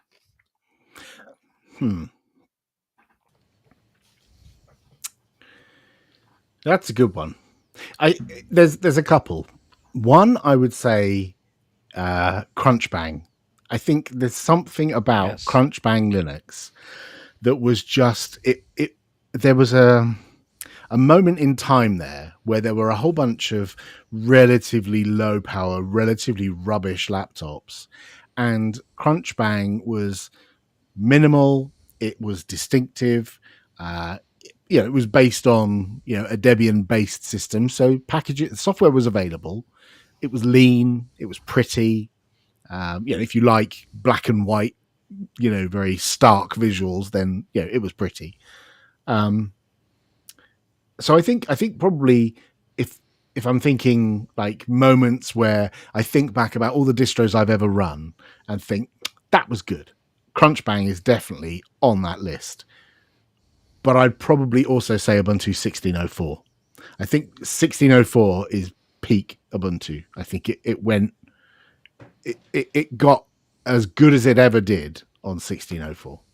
Because that was actually the first one when they dropped Unity, isn't it? And went to GNOME. No, Or was that was there? later. 1604 was Unity, It was the and last. Oh, I'm at 1804 that. I'm thinking 1804. was when Mm. it switched back to GNOME, because the dropping of Unity happened in April 2017. So that was in between 1604 and 1804. Yeah. Right. I was using 1604 Mate at the time, and I think Martin did a great job getting Mate up and running and everything. And when it went to 1804, things broke. And yeah, they probably needed to break, but 1604 did everything I needed it to do. So There's still quite a surprising number of people who still run 1604. It's quite surprising, and 1404 as well. There's a They're alarming. well out of support by now, isn't it? Yeah, but people still run it. Like, and we know that because when you publish like a snap in the store stats show you how many people have whatever version of Ubuntu that this thing is installed on, or whatever version of any distro it's installed on. You'd be surprised how many people run 1604. It's not millions, but it's a lot, you know. And More than the you'd oldest think. thing you see. yeah, more than you think. Yeah, more than some actual distros. It's like you all see the number anything of older people than still that? running XP. Right? Yeah, it's exactly. Yeah, I think it's that. It's like XP was this. It was probably a pinnacle of Windows. I mean, some would say Windows 2000, but you know, XP was. You know, it really did well, and I think 1604 did really well as well. Very similar. You mentioned a bit about Canonical, and you know you have been linked with Canonical in some way, shape, or form. Again, They paid. They paid the bills. Yes. yeah. Again, how did that journey start and develop? So in 2006, I started answering support questions on Launchpad. So if you go to answers.launchpad.net, there's a Q&A site there, a bit like, you know, a forum, but it's more just questions and answers. It's not designed to be a discussion forum. It's like, I want to know how to fix this problem I've got. And so if you go to answers.launchpad.net and then do a /tilde-popey, which is my Launchpad ID, you'll see all the answers that I've ever given. And you can scroll down to the bottom and you'll see that back in 2006 and 2007, I was answering a whole bunch of questions. And the reason I had time to do that is because the job that I had at the time, I was just babysitting a system that was being taken out of service. And so I spent a lot of time staring out the window with nothing to do. And so I would answer people's questions. And I did a lot of that. And I found it really rewarding. Like, you know, someone comes along, they're new to Linux, they can't get their webcam working, or their wireless doesn't work, or whatever it is. Can you help? And I'd sit there and answer as many questions as I could. And if I'd solved the problem, people would press a little button that says solved, and I'd get a little, elation that I've got an internet point from this person for like solving their problem. And I found that personally rewarding. And I did that for a while. And then I got involved in other parts of the Ubuntu community. And I eventually gained some leadership positions in the Ubuntu community. I was on the community council who oversees some of the processes in the Ubuntu community. And then I realized I was spreading myself a little bit too thin in like 2011 or something like that. So it'd been a few years and I'd been going to events and I was, you know, friendly with people at Canonical and people in the community. And in 2011, I decided I'm spreading myself too thin. I've got a job, a proper job, and I'm doing all this community stuff in my spare time. And so I stepped down from a few of these roles. Mm-hmm. And I got pinged on IRC by Mark Shuttleworth, who said, is there any, like, I got a DM on IRC, which is a thing that doesn't happen much anymore. He said, is there any like backstory to why you're stepping down? And I was like, no, just time and, you know, spreading myself too thin. And he said, okay. And he asked me what my job was, and I told him, and he was like, would you be interested in working at Canonical? And I was like, yeah, because at the time it was like dream job. I thought, you know, I've contributed loads of spare time to this. I'd love to do this and be paid for it. That would be great. And so I did a few interviews and then got a job, I think November 2011, I think it was November 2011, something like that. And my first day was flying out to Florida to an Ubuntu Developer Summit that was starting on that Monday. And I arrived, and my first day was at a UDS as an employee instead of being a community member. And I was there Brilliant. for 9 years. And Wow. the people there are fantastic, and they're wonderful people who just want the best and want Ubuntu to succeed. And in general, it was great. I really enjoyed it, but it was time to leave 9 years later. I've kind of skipped over a lot there, but I did a lot while I was there, and then left like 9 years later. So, I mean, it's an interesting time then that you joined Canonical, because 2011 would have been when Unity came out, when GNOME had moved to GNOME Shell from GNOME 2. We were, if I remember correctly, 2011 was the first iPad, I think. So it was also so when I started, I was told that there are some private things that we're doing that are not public, and you can't talk about these things. And I was like, oh, interesting. Yeah, I can keep secrets. And this was the phone. And at that time, nobody outside the company knew that Canonical were working on Ubuntu Phone. And it was very early days. And the prototype software ran on a Nokia N9 and a tablet from Asus called the Asus Transformer TF901. I remember that. I remember that Transformer pad. Love the Which was the thing where you could connect a keyboard display into a keyboard. Yeah, it was brilliant. It was, and it was terrible as well. And the early builds ran on those kind of era of devices, and then it was announced pretty soon after. And so I worked a lot behind the scenes on secret stuff that I couldn't talk about, while working in parallel in the Ubuntu community on like desktop stuff like Unity. And so it was an interesting time working on what we thought would be a big thing, Ubuntu Phone.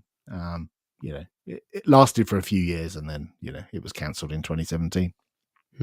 I mean, we kind of mentioned a little bit earlier about how you do have, shall we say, strong opinions in the free and open source community. And sometimes companies such as Canonical do get a lot of negativity around them. How did you manage that? Because I can imagine there can be a little bit of a conflict sometimes when you are thinking maybe somebody's got a point, but at the same time, I'm working for this, they pay my bills, were there times when you thought to yourself, oh, this isn't going the right way? Or were there times when you just thought, it's a little bit of conflict of interest? I don't know. I mean, I can imagine it being a little bit tricky. Yeah. Yes.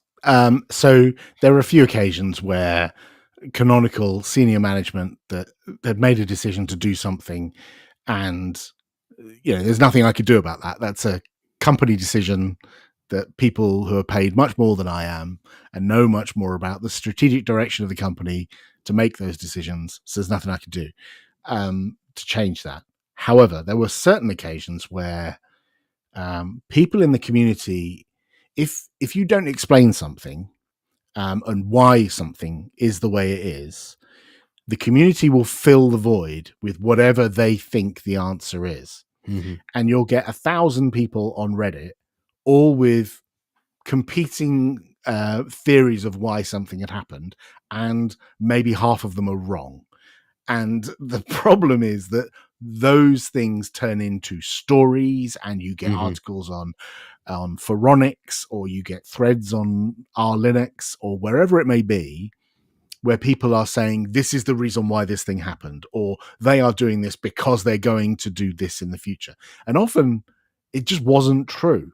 Mm-hmm. And sometimes like people like me and other people in the community would reply and say, actually, no, that's not true. This is why we're doing it. And I was often called out as being just a corporate shill who was just answering questions because I was being paid to do it.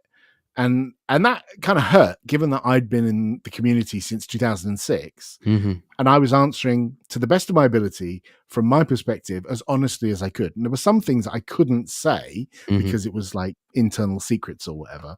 But most of the time I was being honest with I say most of the time I was being honest. All of the time I was being honest.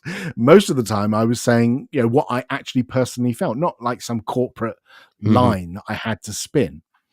There were some times where, we saw something blow up, and internally we had a marketing team, and we'd all get together and figure out, right, okay, how are we going to react to this? Are we going to write a blog post, or are we going to go on a podcast, or are we going to, how do we respond to this?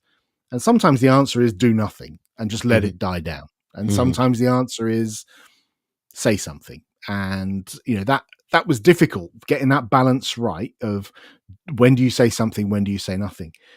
And I'll give you one example.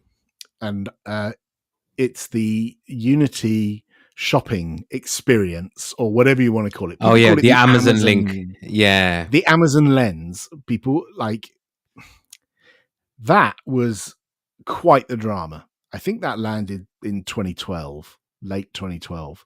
Sound about right, yeah. 12/10, I think, was the release. Part of the problem was that had been in planning for months. So internally, we all knew about this, or we knew that something like this was happening. But it wasn't quite ready. And Mark Shuttleworth owns the company and started the project. It is his hobby. It's his football to take away. And so he has the overall, this is happening or this is not happening. And he made the decision that this is happening. And so it's like, okay, well, we're gonna finish this thing and we're gonna land it in the distro and it's gonna ship. And it shipped quite late. So when I think it was 12/10, I think I'm getting my numbers right. I think it was Ubuntu 12/10 in October 2012. And the feature that meant that when you type in a particular place on the screen, it could search your files, your folders, but it could also search online and find films or TV shows or, batteries or whatever, right? That landed very close to when the release was going to go out, and it wasn't finished, and it was a bit broken in places. Like there wasn't a switch to turn it off, and it was on by default, and all these other things and people thought it was sending all your key presses to Amazon, which is that's not how it worked, right? But the problem was it went out and it was released, and I remember being in Copenhagen in October, November 2012, when the EFF published an article and Stallman did a video that called Ubuntu spyware.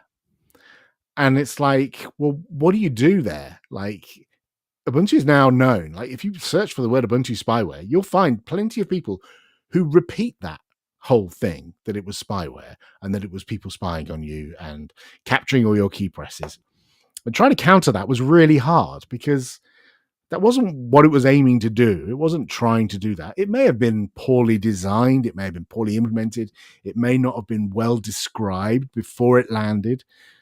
But it wasn't done maliciously. It was done because they wanted to make the search thing search online and offline. But people just would not listen to anything we said.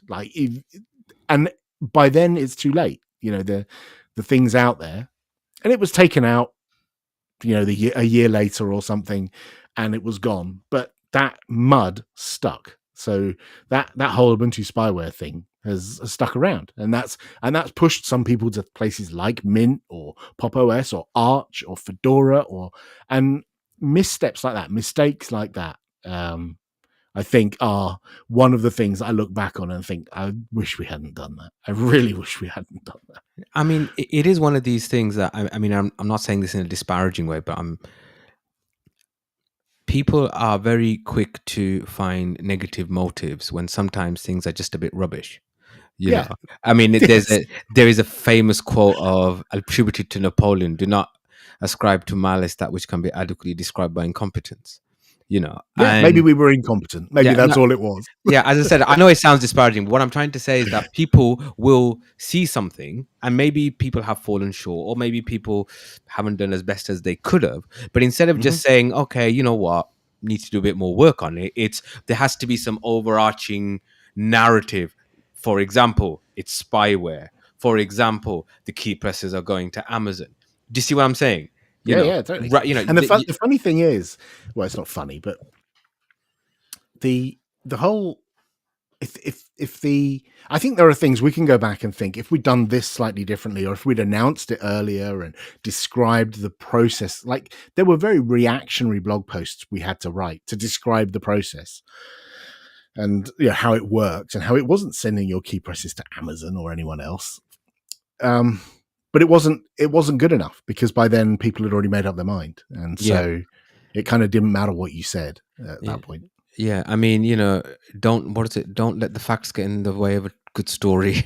That Yeah, kind of, of course. And you kind of think maybe it'll blow over, but it didn't blow over. And the funny thing is, like, that was gone. Like, that was removed eventually, not long after it was landed, but it was just silently switched off. But as well as that, there was a little Amazon icon in the launcher on the side of the screen. And that was completely unrelated, right? It was just an Amazon icon that if you click it, it took you to the Amazon homepage with Canonical's affiliate in there. There was no keyboard shortcut, that keyboard interception. There was no key presses from your desktop going. That was literally just a link. It was basically a web app. A link. Yeah, it was a web app. It was just a link on your desktop. But because the association of the shopping lens, as it was called, and Amazon and bad and spyware, the fact that the shopping lens had been disabled months prior, but that icon was still there, meant people still associated Ubuntu with spyware and Ubuntu with bad and Ubuntu with terrible, just from having that icon there. And I think we should have removed that like a lot sooner. I mean, one of the other, and I think I'll probably leave this as the last thing we talk about Canonical wise. One of the other kind of controversial things that Canonical have been involved in the last couple of years has been snaps. And I know you've been involved with snaps. And, very heavily. Yeah, and universal package formats. So, firstly, what are your thoughts on it? And then, secondly, did you not make a D-snap tool? And what was all that about? So it's tricky because they're like, you say the last couple of years, like snaps have been around since 2016, something like that. It's been a while now, quite a while, and people are still angry about it. I know people, they claim that Canonical is very much a not invented here, and they claim all these things that Canonical invented and then threw away because nobody liked them or whatever. And they cite things like Upstart versus System D, and the Ubuntu phone that wasn't a success. There's plenty of companies that create products that aren't successful. That's not unique. Mir, yeah. Mir still exists. I don't know why everyone still mentions Mir. Mir still exists. It was not canned. I don't know why everyone thinks Mir was shut down. It was repurposed, though. Right, but it's still a piece of software that's maintained, and everyone are like, "Oh, Mir doesn't exist anymore." It's like it does. Like it's bizarre. Anyway, so my perspective is coloured by the fact that I worked on the Snapgraph team, and part of our job, I was a Snap advocate along with a few other people, and part of our goal was to get more applications in the Snap store. And if you forget about the technology, Snap, Flatpak, having an app store on your desktop that has modern, up-to-date, secure applications, that's a good thing. Seems like a good idea. It doesn't matter whether it's snaps or Flatpaks or app images. It's fundamentally a good idea that if you've got a Linux desktop, you want the users to be able to just go and press a button and get VS Code or Slack or Firefox or whatever it might be, right? You want to make it an easy thing to do. And so we were just out there trying to get more apps into this store. Now, there is another technology that are also doing a similar thing, Flatpak. And when it first started, it seemed like nobody really cared that there were two options. There is a third option, app image, but we kind of ignore that a lot of the time. Nobody really cared that there were multiple options because there had already been multiple options. There's Deb and RPM, right? There were already multiple options. But I think a lot of people didn't like the fact that we were doing something different. And the fact that the back-end Snap store is proprietary is the real thing that people really didn't like. They didn't like the idea that Canonical could go away or Canonical could go bad and all that work on snaps would be gone, right? And so they, so I can see the rationale. I totally understand why some people don't like snaps, right? But the flip side is, from our point of view at Canonical, it solves problems that Flatpak didn't solve.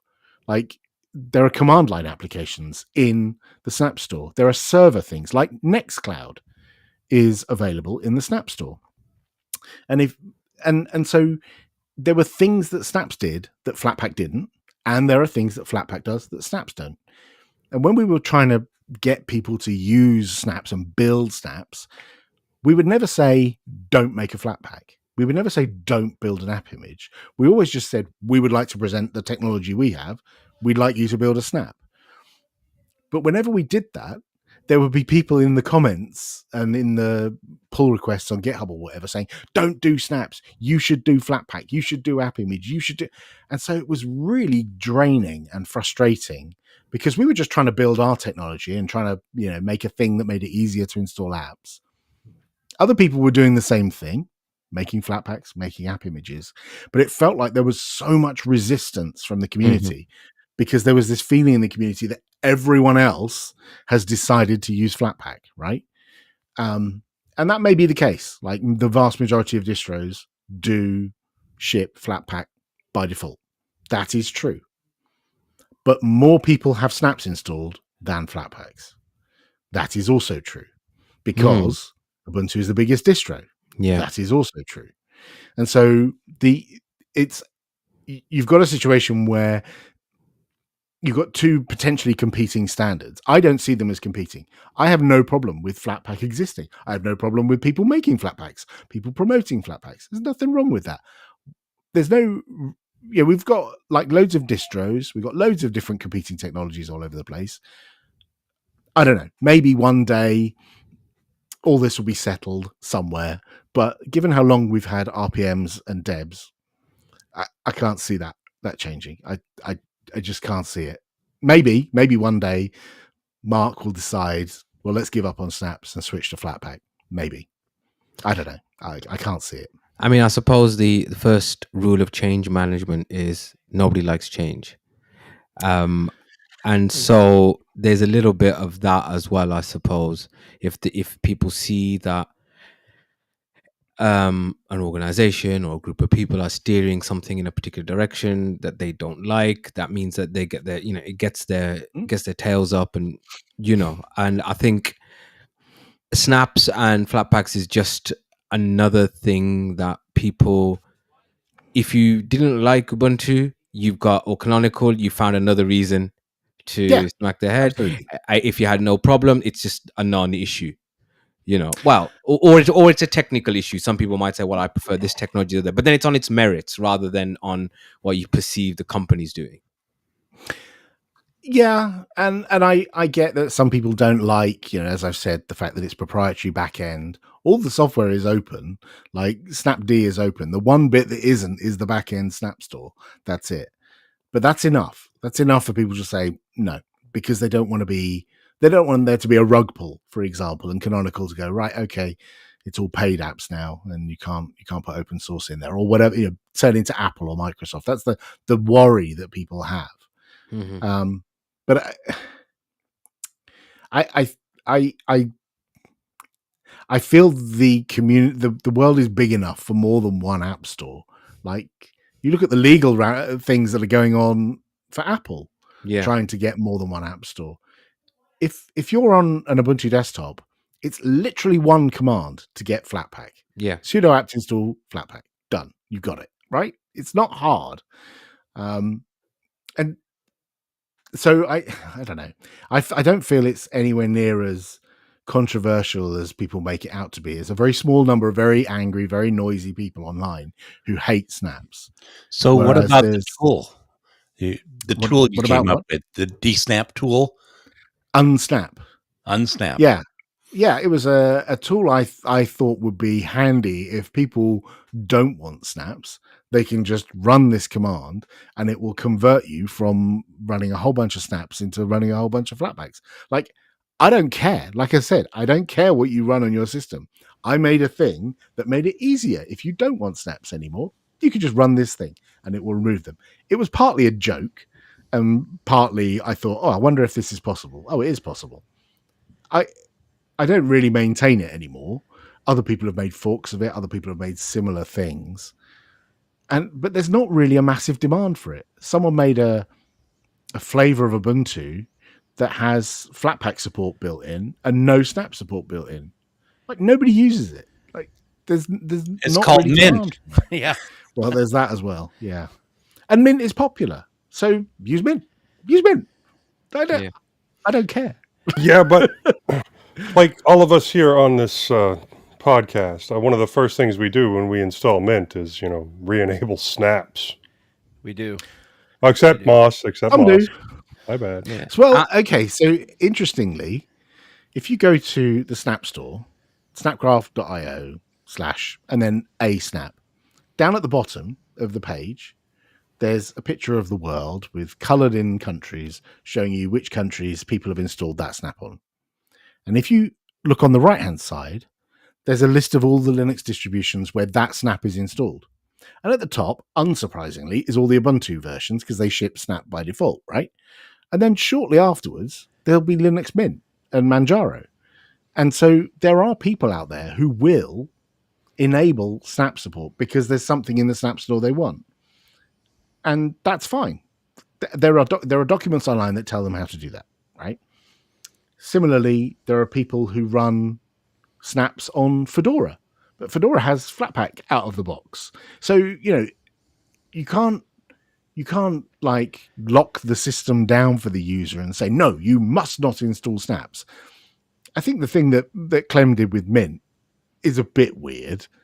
It's especially a bit weird given that Mint is built using a whole bunch of canonical stuff, and points to the Ubuntu archive.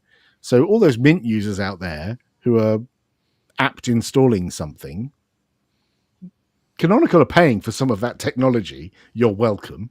But, still being quite anti-snaps, I don't know, just seems a little bit strange. It's like, let the user figure it out. Let the user decide.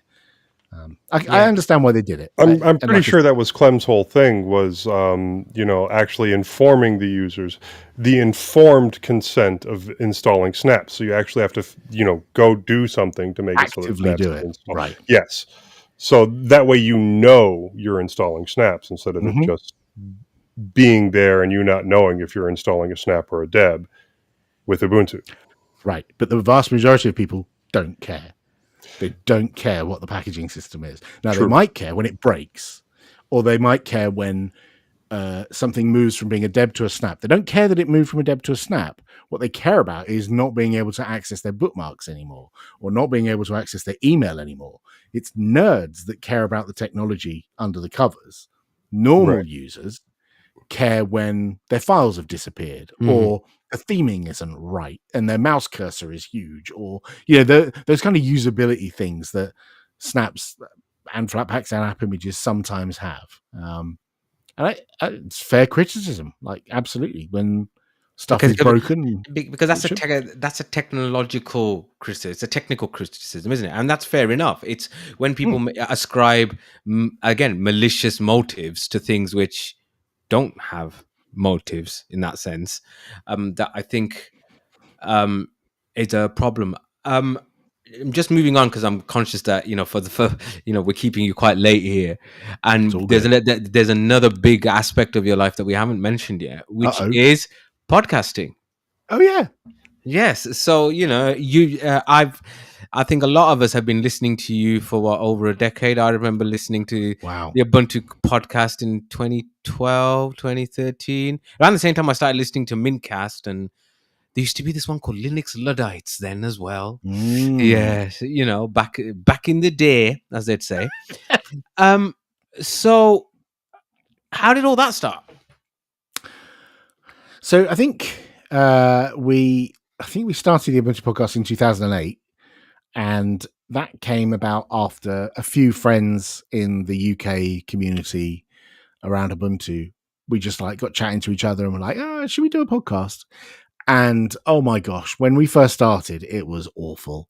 We recorded them in person at my house initially, and oh god, I think the first recording session took basically all day because we had to set up all the equipment and we weren't like familiar with setting all the wiring, and we all had decent microphones and we had a mixer and everyone had microphone stands and stuff, and we planned out the content, and we would record a segment and then we would take a break because it got really hot in that room with like 4 of us sat in the room, and we would get up and leave the room, go and have a cup of tea and a biscuit, and then come back into the room and record the next segment. And we would do that for the first few episodes. We would do the stop, start, have a cup of tea, have a break, and it would take all afternoon, and it was so like draining.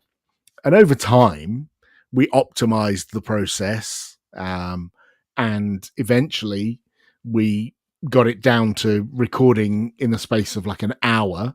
We would record about an hour and a half. We would record 2 episodes, and put them kind out of like this, apart. because this becomes one big.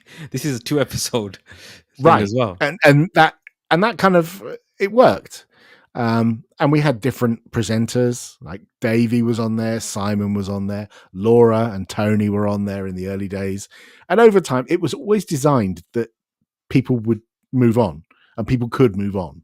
We always wanted it to be something where if people decided they didn't want to do it anymore, they could just leave and someone else could take over in their place, and that kind of worked. And we never had any sponsors or anything. We had people send us hardware. We had people send us laptops. We would review them. Sometimes they'd let us keep the laptop, and generally we would have a competition and post it out to whoever won. It was good fun. We would generally get together at Tony's house or Laura's house or here, and chat about Ubuntu and whatever, and then edit the podcast and put it out. But it wasn't until the last 3 or 4 seasons that we got a Patreon and we asked for donations so that we could pay someone to make the audio sound less terrible, because we weren't audio engineers, none of us. And so we weren't very good at making the audio sound good, and we would get complaints. And so we used the funding basically to pay for someone to make us sound better. Yeah, we have bill for that. Yeah, we didn't have a bill. We don't pay him though. Yeah, we don't pay. Yeah, we have had audio editors in the past that weren't on the team, like Fuzzy was on for quite a while. I have a fear now. I'd like to hand this off to somebody else, but we've had a couple of people that took Yeah. it and they made it amazing, and then they just disappeared off the face of the Yeah. earth. And It's a lot of work. It's a lot of work. is. And we only, now that we do Linux Matters, we only record for 35 to 40 minutes at a time, because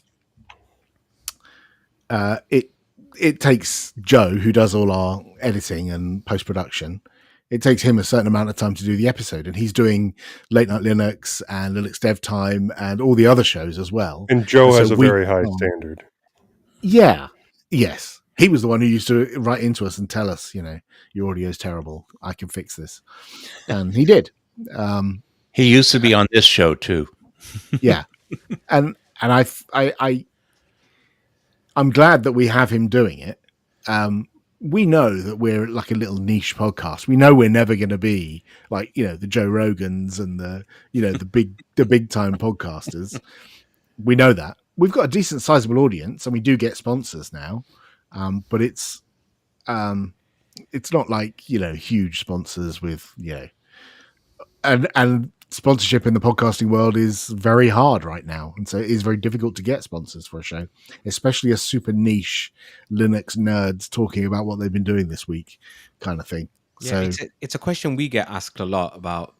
Do you get sponsored? Do you do ads and stuff? And a lot of I think we discussed this yesterday. A lot of us just prefer the fact that we're doing it in our own time as a hobby, and not have any of those kind of commercial things. Well- Not that I don't mind being paid, you know. I But mean, Look, I'd have to get paid enough that I could quit my other job. I'm just saying. And I wouldn't mind getting enough to help pay for the electricity for the server and the domain name and all that kind of I'm and stuff. the sure we could get enough. microphones. I'm sure we could could get probably enough get that. donations for the online stuff, but definitely not the microphones. I mean, that's like a full-time No, I- job on its own. Yeah, when Tony and I I didn't think of started that. Intro Good Hoppers idea. Digest, we knew it was niche. I mean, niche of a niche of a niche. We were lucky to get 100 listeners at first, and now we're averaging over 1,100 an episode, and I think we're doing quite nicely for what little bit of stuff we cover that nobody cares about. So Joe Ressington has made podcasting his career. And Yeah. I've heard him talk about, you know, how lucky, you know, he is to be doing something that he enjoys as his job. Has that ever been an option for you, becoming a full-on podcaster? Or is your I've mortgage never too high? Yeah, I've never considered it. It's not. So the thing that I used to like doing the Ubuntu podcast. We would talk about, you know, what's going on in the news, but there was so much prep we had to do for that. And Linux Matters, one of the things towards the end of the Ubuntu podcast, and when we started Linux Matters, streamlining things was key, because spending like 3 hours prepping a show, and then spending like 2 hours making a show, and then spending 2 hours like editing the show, that's a day. That's a whole day that you could be doing something else, like, I don't know, playing games or staring out the window or having a job. You know, there are plenty of other things you could do with a solid day's work. And so we wanted to streamline Linux Matters as much as possible. And so we don't do news, specifically because if you do news, then you have to research the news, go and find some news, right? And you have to have an opinion about it, because you like talk about the news and then you like, how does that make you feel? And what's the implication of that? And you have to be thoughtful and think about, you know, that. And that's still prep and that's still time. Whereas with Linux Matters, each one of us has our own segment. And so I only need to think about my 20 minutes or however long, 10 minutes. Mark thinks about his and Martin thinks about his.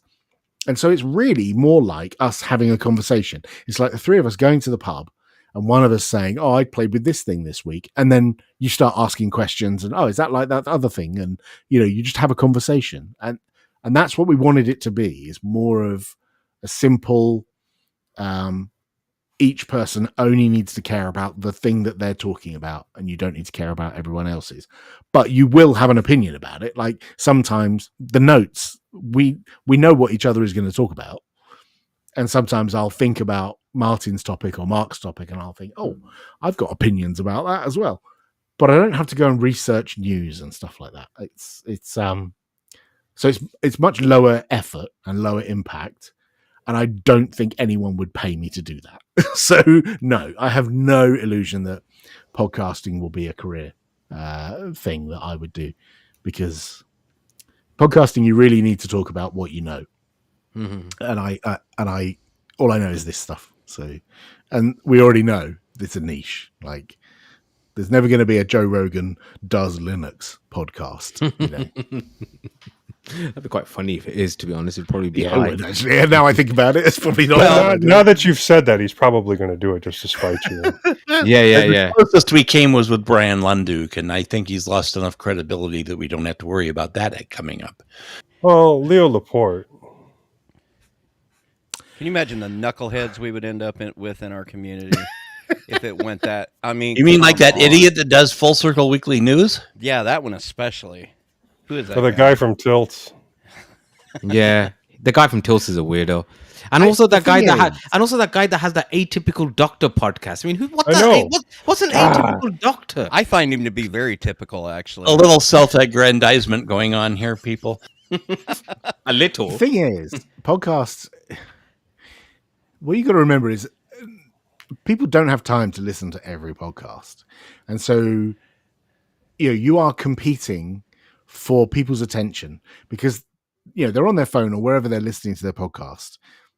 You are in amongst all the other podcasts, and also whatever books they're listening to on Audible, and whatever radio programs they might be listening to, and also if they're watching something on Netflix. Do I watch a Netflix program or do I listen to a podcast? Like, people have a finite amount of time on this earth, and you're competing for their attention with all these other things. And so it's worth, making a bit of effort to make it something that people would want to listen to, or not, and don't care about how many downloads you get. And there are plenty of podcasts that just don't care about how many downloads they get. They're doing it because it's a learning exercise. They get to play with technology. They get to talk about a thing. And if it's 10 or 100 or 1,000 downloads, that's perfectly fine. And each to their own. And that's one of the things that's great about podcasts, is you can have a podcast that's got 10 users, or you can have a podcast that's got 10,000 users. They're both just as valuable. So, as we've said, you've been involved in Linux for a while. Where do you think Linux will be in about 5 years' time? So I think pretty much where it is right now. And the reason I think that is because next year it'll be 2025, right? And so if you think about 2025 and look back 5 years, what was 5 years ago from 2025? 2020. The 2004 release. Now, I bought a ThinkPad last year and it came with 2004. And that's still supported, like, after 5 years. And I think if I think about like the current LTS release and think back 5 years, there's not a huge amount that's changed. A few applications have changed slightly. Performance may have changed slightly. Better support for high resolution displays. I actually don't think in 5 years' time, if we got back together again and had this conversation, I don't think the world will be very much different in terms of Linux. I think more hardware will come out. Linux will support it. Bigger displays will come out. Better batteries will come out. There might be more ARM laptops, maybe, but we've been hoping for that for a long time. Maybe there'll be more ARM laptops. I think that's the only thing that I can think in 5 years' time. You think we can hit more. Well, You think we can maybe hit 10% of the desktop? In 5 years? No. I reckon the top ceiling we would get would be 7.5 in 5 years' time. Well, I'm hoping that within this next 5 years, Steam will do what or Valve will do what they said they would, and release Steam OS for other people to be able to use. And then you'll see more of those handhelds that are coming out right now with Windows 11 on them, that instead of having, Windows 11, will have Steam OS. Hopefully. That would be awesome. And that will impact the overall market share for Linux. Now, I'm gonna. Majid has been doing an excellent job, but I do want to get to at least one question on here. Go ahead. And one statement. So I really want to know your opinion on cryptocurrencies. I've seen some of your blog stuff. I've seen some of your statements. I want to hear it. Well, they're mostly Ponzi schemes. So, as far as I'm concerned, they're mostly grifts set up by people who early buy the early minted coins or tokens or whatever nonsense they are, and they're hoping that everyone else will buy into it so they can sell and make the money back. Money grabs, pump and dumps. Yeah, I think the vast majority of them are that. Like, you got Bitcoin, the original OG, which has been around for a long time and is less susceptible to that. But everyone's riding off their coattails and making their own crypto tokens. All you got to do is look at Molly White's blog, Web3, things are going great, NFT, all that nonsense.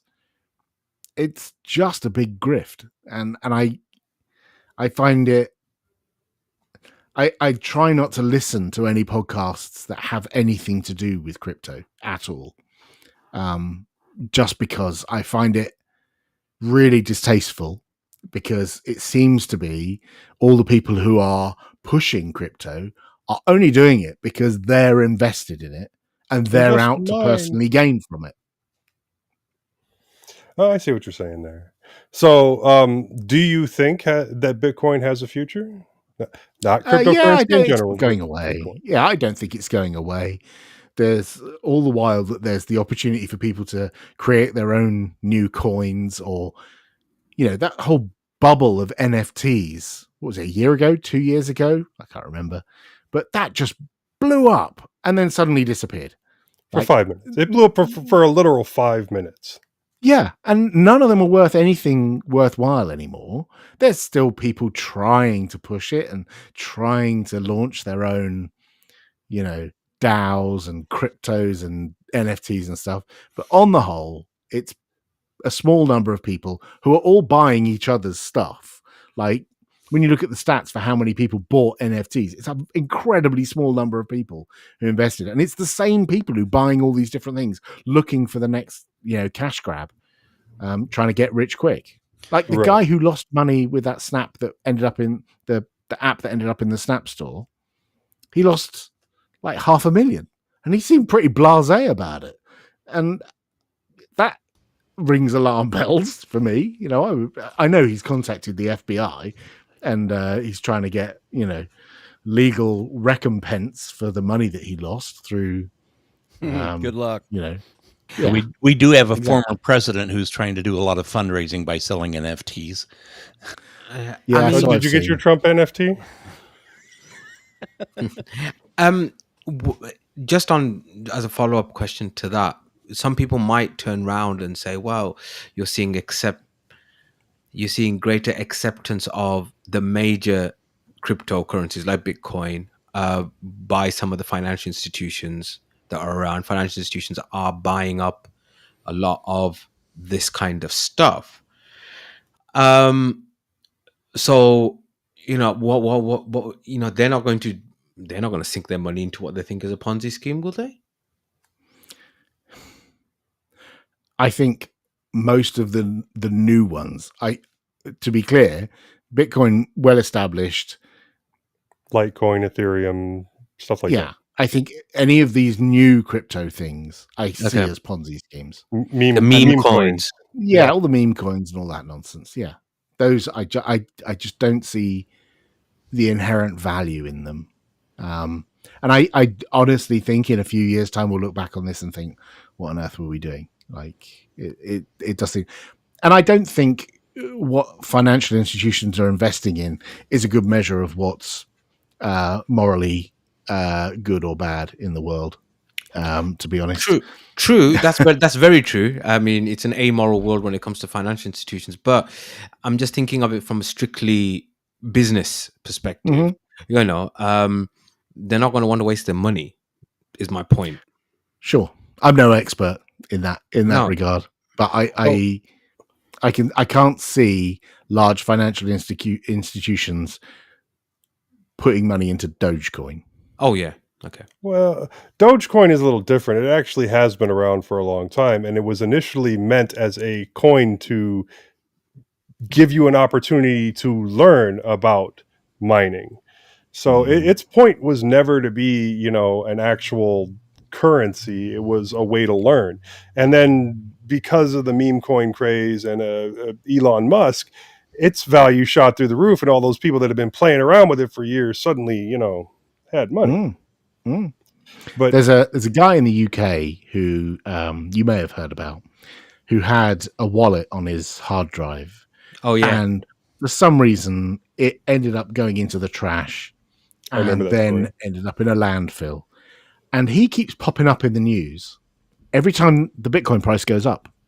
Because whenever the Bitcoin price goes up, he then tries to rally some people to go to the trash heap where allegedly his hard drive is sat at the bottom so he can recover his coin. And if you look, there's news stories like every year or two when the Bitcoin price rallies, someone will write an article about this again. And every time it's like this man's coin is worth like £5 million, and then it's now worth £8 million, and now it's worth 12 million. Well, it's not. It's in the bottom of a landfill. It's worth nothing because you don't have access to it. It's this probably whole, been like, rained on. And oh yeah, rusted away to nothing. But this whole speculation and this whole fever for, that stuff, I just find it tasteless. I really do. I don't like it. Oh, and I wanted you to know, I will be stealing your recipe for Korean barbecue chicken loaded fries. I think I mentioned that to you the other day. The recipe looks really good, and I'm an Super extreme easy as fan well. of Korean barbecue. Yeah, Yeah, it's super easy. yeah, I It's got an air fryer. I'm no chef. I just, cook a few things sometimes that turn out to be tasty, and that one turned out to be quite nice. So, Yeah, it seemed like a really good idea, so I am going to give that a try. I just excellent. have to go get some Korean barbecue sauce. So yeah, I am suggesting that everybody checks out Alan Pope's blog because there's some really cool stuff on there.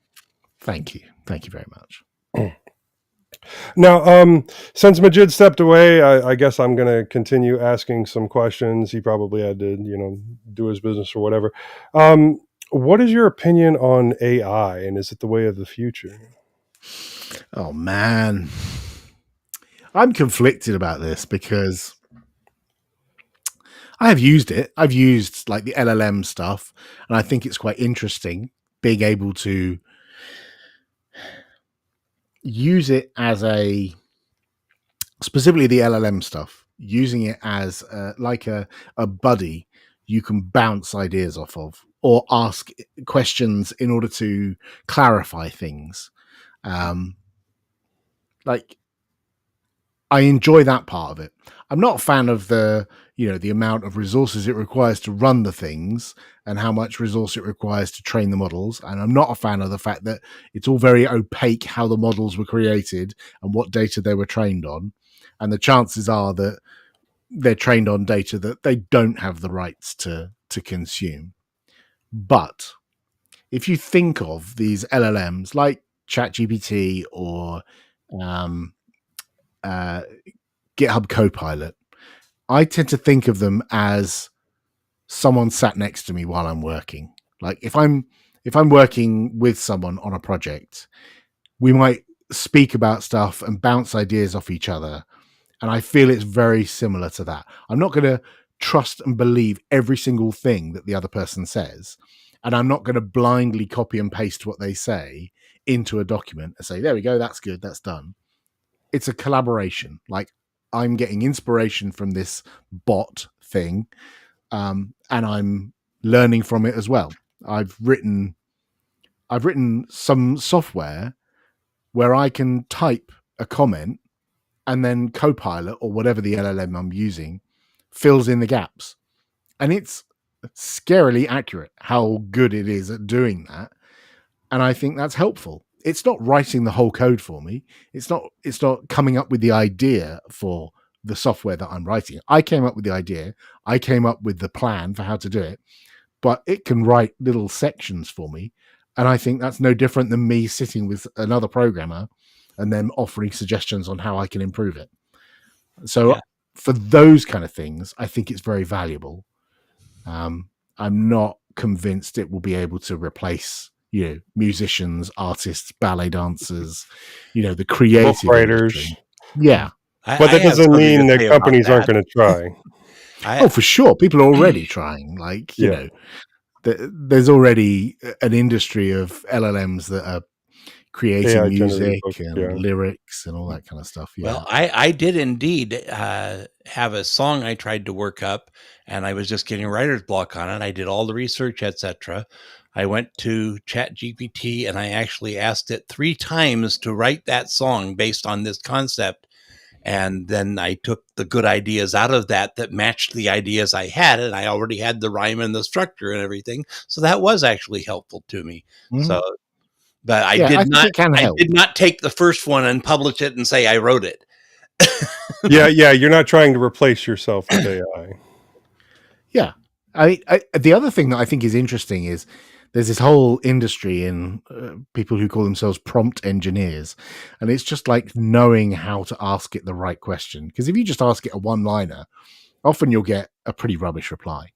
But you can craft a structured question, a very verbose structured question that very specifically tells the LLM what you want, what you're after, and you can tell it to focus on how many words reply you want and what type of reply and the style of reply.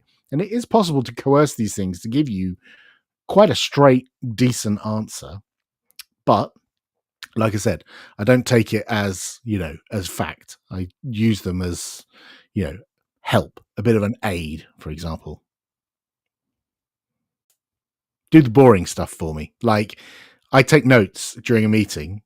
I can just copy and paste those in and ask it to summarize the points of the meeting, or I can use them to turn a podcast into a transcript where it knows who said what and it knows which voice is which one. That kind of stuff is super time saving. And so the time saving stuff, yeah, totally excellent. I love that kind of stuff. But I do worry that we are spending a lot of energy on these things that maybe may not be as valuable as we think they are. They're being blown up a bit more than they really should be. So I suppose we could talk for hours. And Sorry. No. I think we could all talk all day long, and we wouldn't be. We'd still have stuff to talk about. And but at the same time, I do realize that it is getting late over in the bedtime. Is it? Is it Yeah. bedtime? Not for me, but I mean, I am cognizant that I'm not a normal person that normally sleeps at normal times like other people. Yes. Yeah. So for people who don't know, it's about 11 o'clock at night now in the UK. So I don't want to keep you too long. But just as a last light question, of course, privacy, security, big data. Any big thoughts? Big thoughts as my last question. Exactly. So we're getting our money's worth here. You know what I mean? Yeah, totally. So my new job has enlightened me on stuff that I wasn't aware of, or I was like broadly aware of, and I think the XKCD thing of the big pile of bricks where the whole software industry is reliant on this little thing. Yeah. So recently, there's an American organization called NVD who analyze security issues and put out CVE numbers, these common vulnerability numbers that you see. And they recently changed some of the data or reduced the amount of data that they're putting into these security reports. And they just did it overnight. They just reduced the amount of data that they're sharing, or the amount of work that they're doing. And that's had a real impact on other software projects where you might see a CVE and it tells you what software is affected by this security vulnerability. And if people aren't doing that analysis to figure out, like, well, which versions of Apache are affected by this security issue, then it gives advantage to those people who are attacking those software products. And so I think we rely a lot on a very small number of quite important organizations for our security. And I worry that we don't have enough eyeballs on that kind of stuff. Like the Ubuntu project looks after the security of the packages in the Ubuntu archive. Red Hat look after the security of the packages in their archive. And there's some common ground there between the packages that are in those. And then there's PyPy and there's NPM. And then there's all this stuff in Nix packages that they have to look after.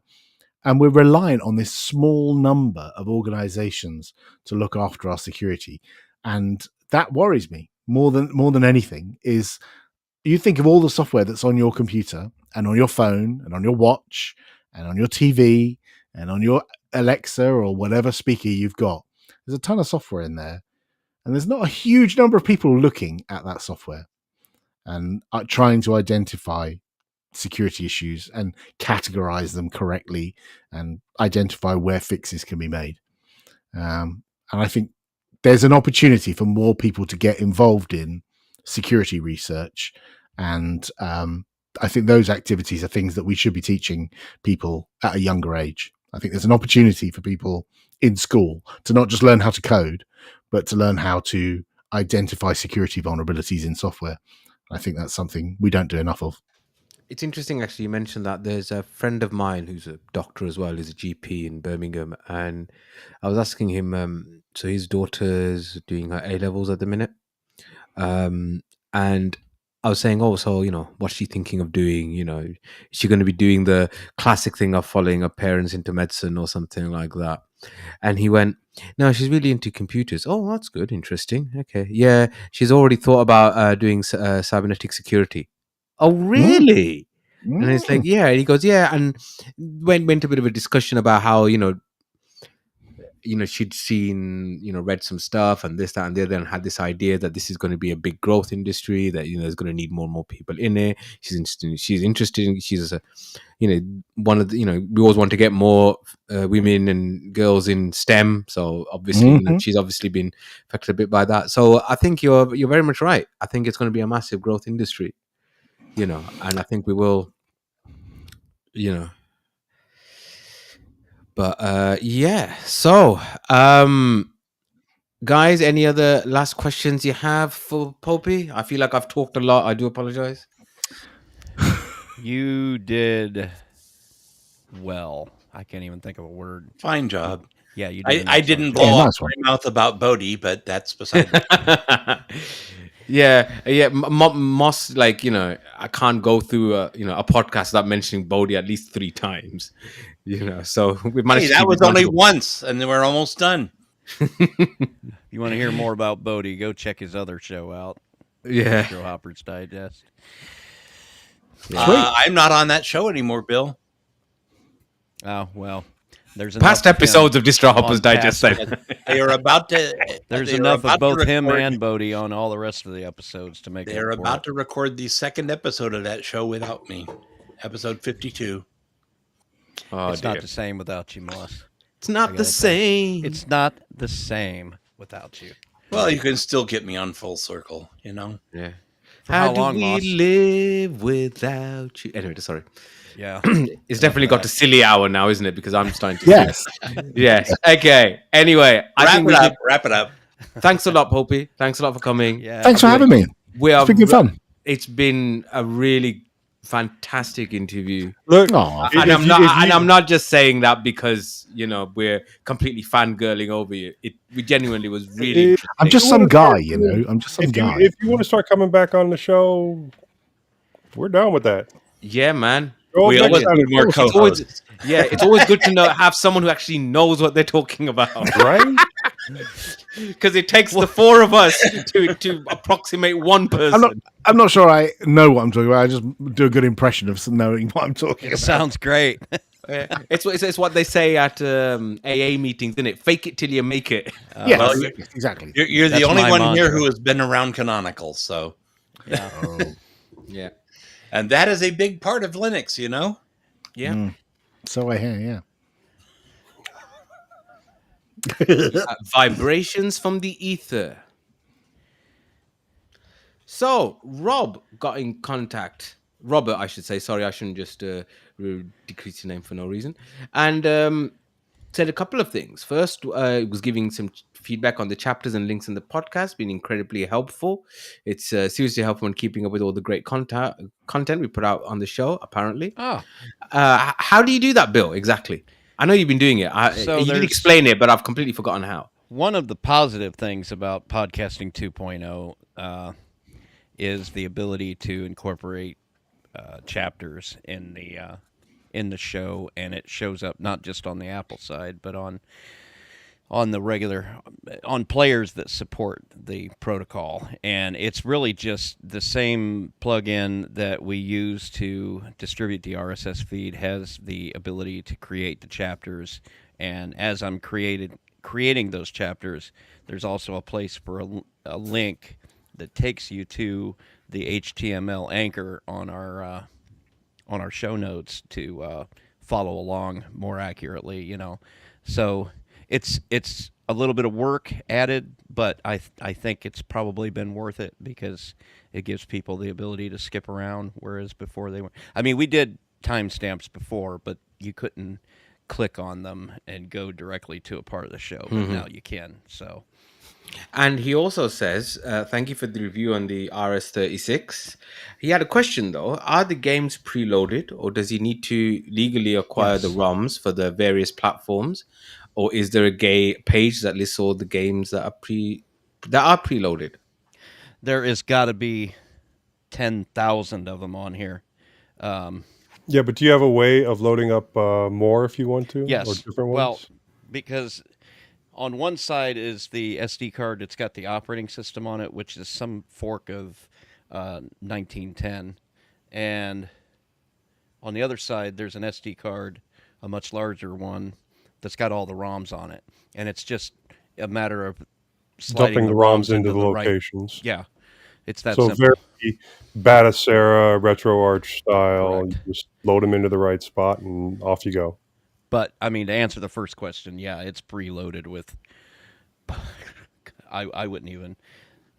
I guess I could count them, but it would have to be in the thousands because Mm-hmm. I it's think got every. part of the question was, is there a list somewhere of what's already on there? I not that I could tell. I mean, I haven't looked beyond just the Amazon page for it. I mean, these things, they come from. It's made by a Chinese manufacturer. I don't know that they've got like a. And they steal all the games. Well, I'm not talking down about them. I'm just saying, Just they looking chuck at this that stuff device over is the a wall. copyright violation. This thing's got a rock chip in it. I just noticed that looking at it. You can see kind of through the plastic to the Ah. board that's on it. I can't tell. Anyway, Still I don't know if can't I don't know if it's the same Robert, but It is. Robert. It is okay. Well, he very kindly sent me some feedback. Hey Majid, thank you for your content on the podcast. Is there any chance you can do a tutorial on installing Lineage OS on a phone? Can't find a good tutorial using Linux to do the install on an old Pixel phone. I can getting fastboot to work and unlock the bootloader, but can't get the OS to work. If not, I understand you're very busy. Just thought I'd ask. Thanks again for a great show. So I followed the steps to the letter on the Lineage OS website and wiki. I did nothing else except what was there. You do have to make sure that you've got ADB and all that installed on your system, which it is on Ubuntu systems already, if I remember correctly. And I did, as I said, manage to resurrect a Pixel 3a and a OnePlus 6, which Ubuntu, UbiPorts had basically destroyed, but I'd managed to resurrect them and sell them on. I'm more than happy to do a tutorial, but it is, as I said, going to be exactly what's on the wiki. Maybe we can do that on an innards. Let me butt in here, Majid. I did try to put Lineage OS on one of my Pixels in the past and could not get through the instructions. I did succeed in getting Calyx OS on it. It's the instructions are always going to be on a very per phone, per OS basis. Mm-hmm. So it's not like you can just say this is the way to install this on any phone. So well, we are talking about a phone, a Pixel, which is what he mentioned in his letter. And while there are a number of models of Pixel, I had a 3A XL, and I was very successful at getting Calyx OS to run on a couple of them. I was not able to get Lineage or E, which I also wanted to try. So Calyx only runs on Pixels and a couple of HTC phones. Yeah, it's mainly on Pixels. I remember I had it on a Pixel 4. That could still make a decent innards then. Yeah, we could do that. I'm so glad you guys are so excited about the mobile devices. It gives me time to get up and go to the bathroom. God. Okay. I mean, honestly. Careful, or I'll throw my pine tab at you.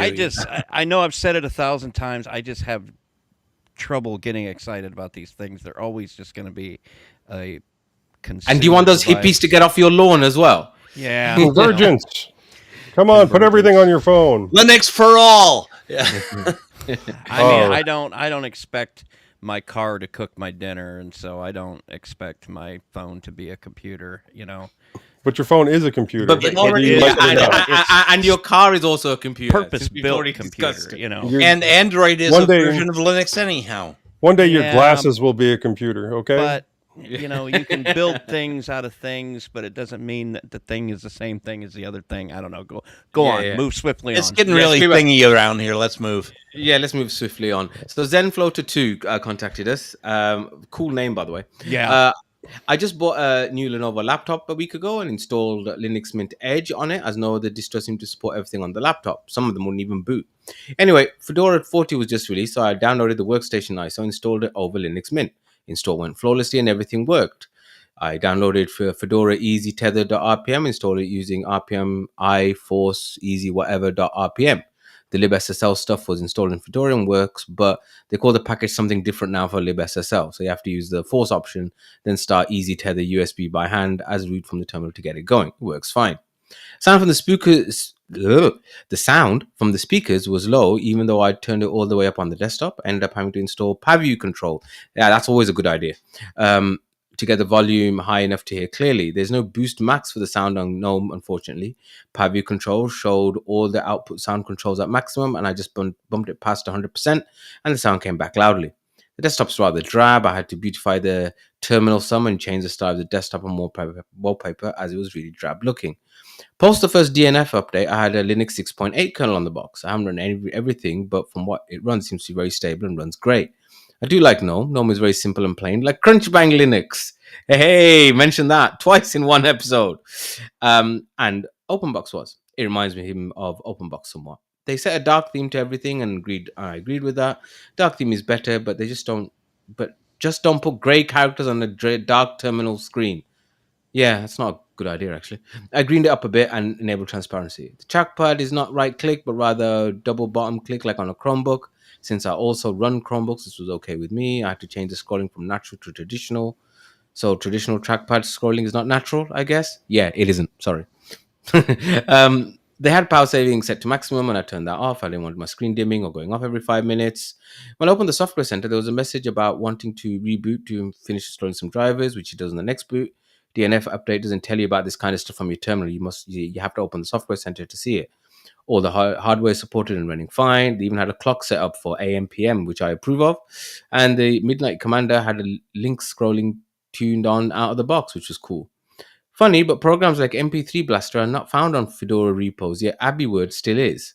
Okay. AnisWeather is not in the Fedora repos. Linux Mint has M3 Blaster and AnisWeather. Signifying from OpenBSD was in the Fedora repos. WinF is not found in the Fedora repos. Interesting. Fedora QEMU seems fine. You just have to get used to some of your old Slackware stuff being swept away by the new kids around here. Sincerely, Charlie. So thanks for that. It's always good to get a review of something that us guys haven't had a chance to have a look at. I haven't had a chance to look at Fedora 40. I don't know if anybody else has. I think it's interesting that they compared GNOME to Crunchbang. That was Yeah, that was an interesting one, wasn't it? a bit of a stretch. And then good old Dale Miracle of this parish says, hello, everyone. Let me get this one. Okay, go on then. All right. Hello, everyone. I enjoyed Joe's discussion on Pi-hole and WireGuard. I have a similar sounds just like configuration using Self-aggrandizement. Pi-hole and Tailscale. Thank you. I have 2 Pi-holes running as native services on my Ubuntu servers. They are using Lenovo ThinkCenter Tinys. I keep them synchronized using Gravity Sync. And he has a link. It will not sync the active DHCP leases, logs, and few other upstream DNS settings. I use pfSense for my DHCP, so the limitation doesn't affect me. I have Quad9's DNS configured on one of the Ubuntu servers and Cloudflare's DNS configured on the other. I chose Tailscale because it is so easy to get up and going using the basic service. I told a friend about it over the phone, and he had it running within minutes of me telling him about it. One aspect I like is how it doesn't need a port opened on my firewall. The client running on my TrueNAS scale box makes an outbound connection to Tailscale. This serves 2 useful purposes. Tailscale is able to record or to keep a record of my external IP addresses. The outbound connection doesn't need a port opened in typical default firewall configurations, so any traffic coming back into my network is allowed since it is an established connection state in the firewall table. I haven't had a lot of time to test the local LAN access feature using local DNS. It worked on my Pixel 6 Pro, but it didn't work on my laptops. I am not that concerned because I can use the host names that Tailscale created for each device. The exit node feature works quite well. At least one device in the network needs the exit node feature enabled. Kind regards, Dale. Dale, please, for the love of God, come on the show and do an innards on this. I agree. I did talk to him about being on this show, but I figured it was kind of late for him to dive in. He is home today. He said he was jealous that we got to talk to Popey last week, and I said, "Well, We get to do it again this week? yeah." And he never answered me. So, Tailscale, I'll tell you what, I've been interested in that for a while, but I mean it. Well, I want somebody to come in and explain to me Yeah. about Tailscale and tell me why it's better than the setup that I currently have before, I invest that much time into it. Have I you feel ever like used it, Popey? So I use Zero Tier, which is very similar and is a competitor to Tailscale. And Tailscale are one of our sponsors on the podcast, but I don't use it. I use Zero Tier because I was already using it before we had them as a sponsor. And I absolutely love Zero Tier. I use it all the time to connect between machines. It's amazing. And Is that I a assume similar product then, or yeah, I think so. Like it sets up a virtual network between your machines. So when I go to my office, I can SSH directly to home, and like to any of the machines at home, without having to have any ports forwarded on my router at home. And similarly, I can SSH into my work machine from here, and the work connection is not. They don't. Yeah, I don't control that, and I don't have to have any ports open there either. It's brilliant, really, really good. cool? Super easy to set up as well, right? Really ludicrously. I haven't done this thing that Dale talks about, like exit nodes. We had some feedback on Linux Matters about that. None of us have done that. We just like use it to connect between machines. Cool. Cool. So we'll then go on to check this out. Now, I had in check this out put the link to don't install 2404, but then we talked about it in the news. So now we have nothing to check out. But actually we do have something to check out, and that is Linux Matters. And so if you're not listening to Linux Matters or any of the others, then you should be. And You're shame a on you. chump. Yeah, shame on you for coming and Fix your listening life. to this. Yeah, who do you think you are, eh? Anywho, so we'll put that into the show notes. Housekeeping and announcements. Thank you for listening to this episode of mintCast. If you see something you'd like to hear about, tell us. Send us an email at mintcast@mintcast.org. Join us live on YouTube. Post at the mintcast subreddit. Chat with us directly on Telegram and Discord, or post directly on the website mintcast.org. Our next episode will be 2 p.m. US Central Time on Sunday, May the 12th. And there's a link to get that converted to your time zone in the show notes. Next roundtable live stream is 2 p.m. US Central Time on Saturday, May the 4th, 2024. And there's a link to get that converted to your time zone in the show notes. Next roundtable live stream, 2 p.m. US Central Time on Saturday, May 18th, 2024. And there's a link to get that converted to your time zone in the show notes. Live stream information is at mintcast.org/livestream. So, wrapping up. Go on, Joe. Well, if you like the sound of my voice, I'm on a couple other podcasts. I'm on the Linux Link Tech Show. You can get that at tllts.org. I'm also on the Linux Lugcast, which is linuxlugcast.com. You can send me an email directly, jb@mintcast.org. Or I used to have a Buy Me a Coffee at Ko-fi site, but I think I'm going to have to drop that and remove the link from the show notes. Moss? Well, you can hear me every week on Full Circle Weekly News. You can email me at bardmoss@pm.me, and my Mastodon is at zyvala@hosttux.social. You can hear my music on YouTube and Bandcamp if you want to go look for it. And I guess we can move on to Bill. Well, you can email me. I'm bill@medcast.org. I'm bill_h on Discord. I'm at WCHauser3 at fossadon.org on Mastodon. Also, check out my other two podcasts, Linux OTC and Three Fat Truckers. Links to both of those in the show notes. Majid? So you can email me on drmajid@mintcast.org. I'm going to take the Twitter thing out. I'm not going to talk about that anymore. We don't do Twitter or X or whatever it's called. Atypical Doctor on Instagram and Threads, and the Atypical Doctor podcast on Spotify. And I'm also on Linux OTC. Eric couldn't be with us today, but you can see and hear him on this and the Linux OTC podcast, as well as the Linux Saloon and Distro Hoppers Digest and Linux Lookcast streams.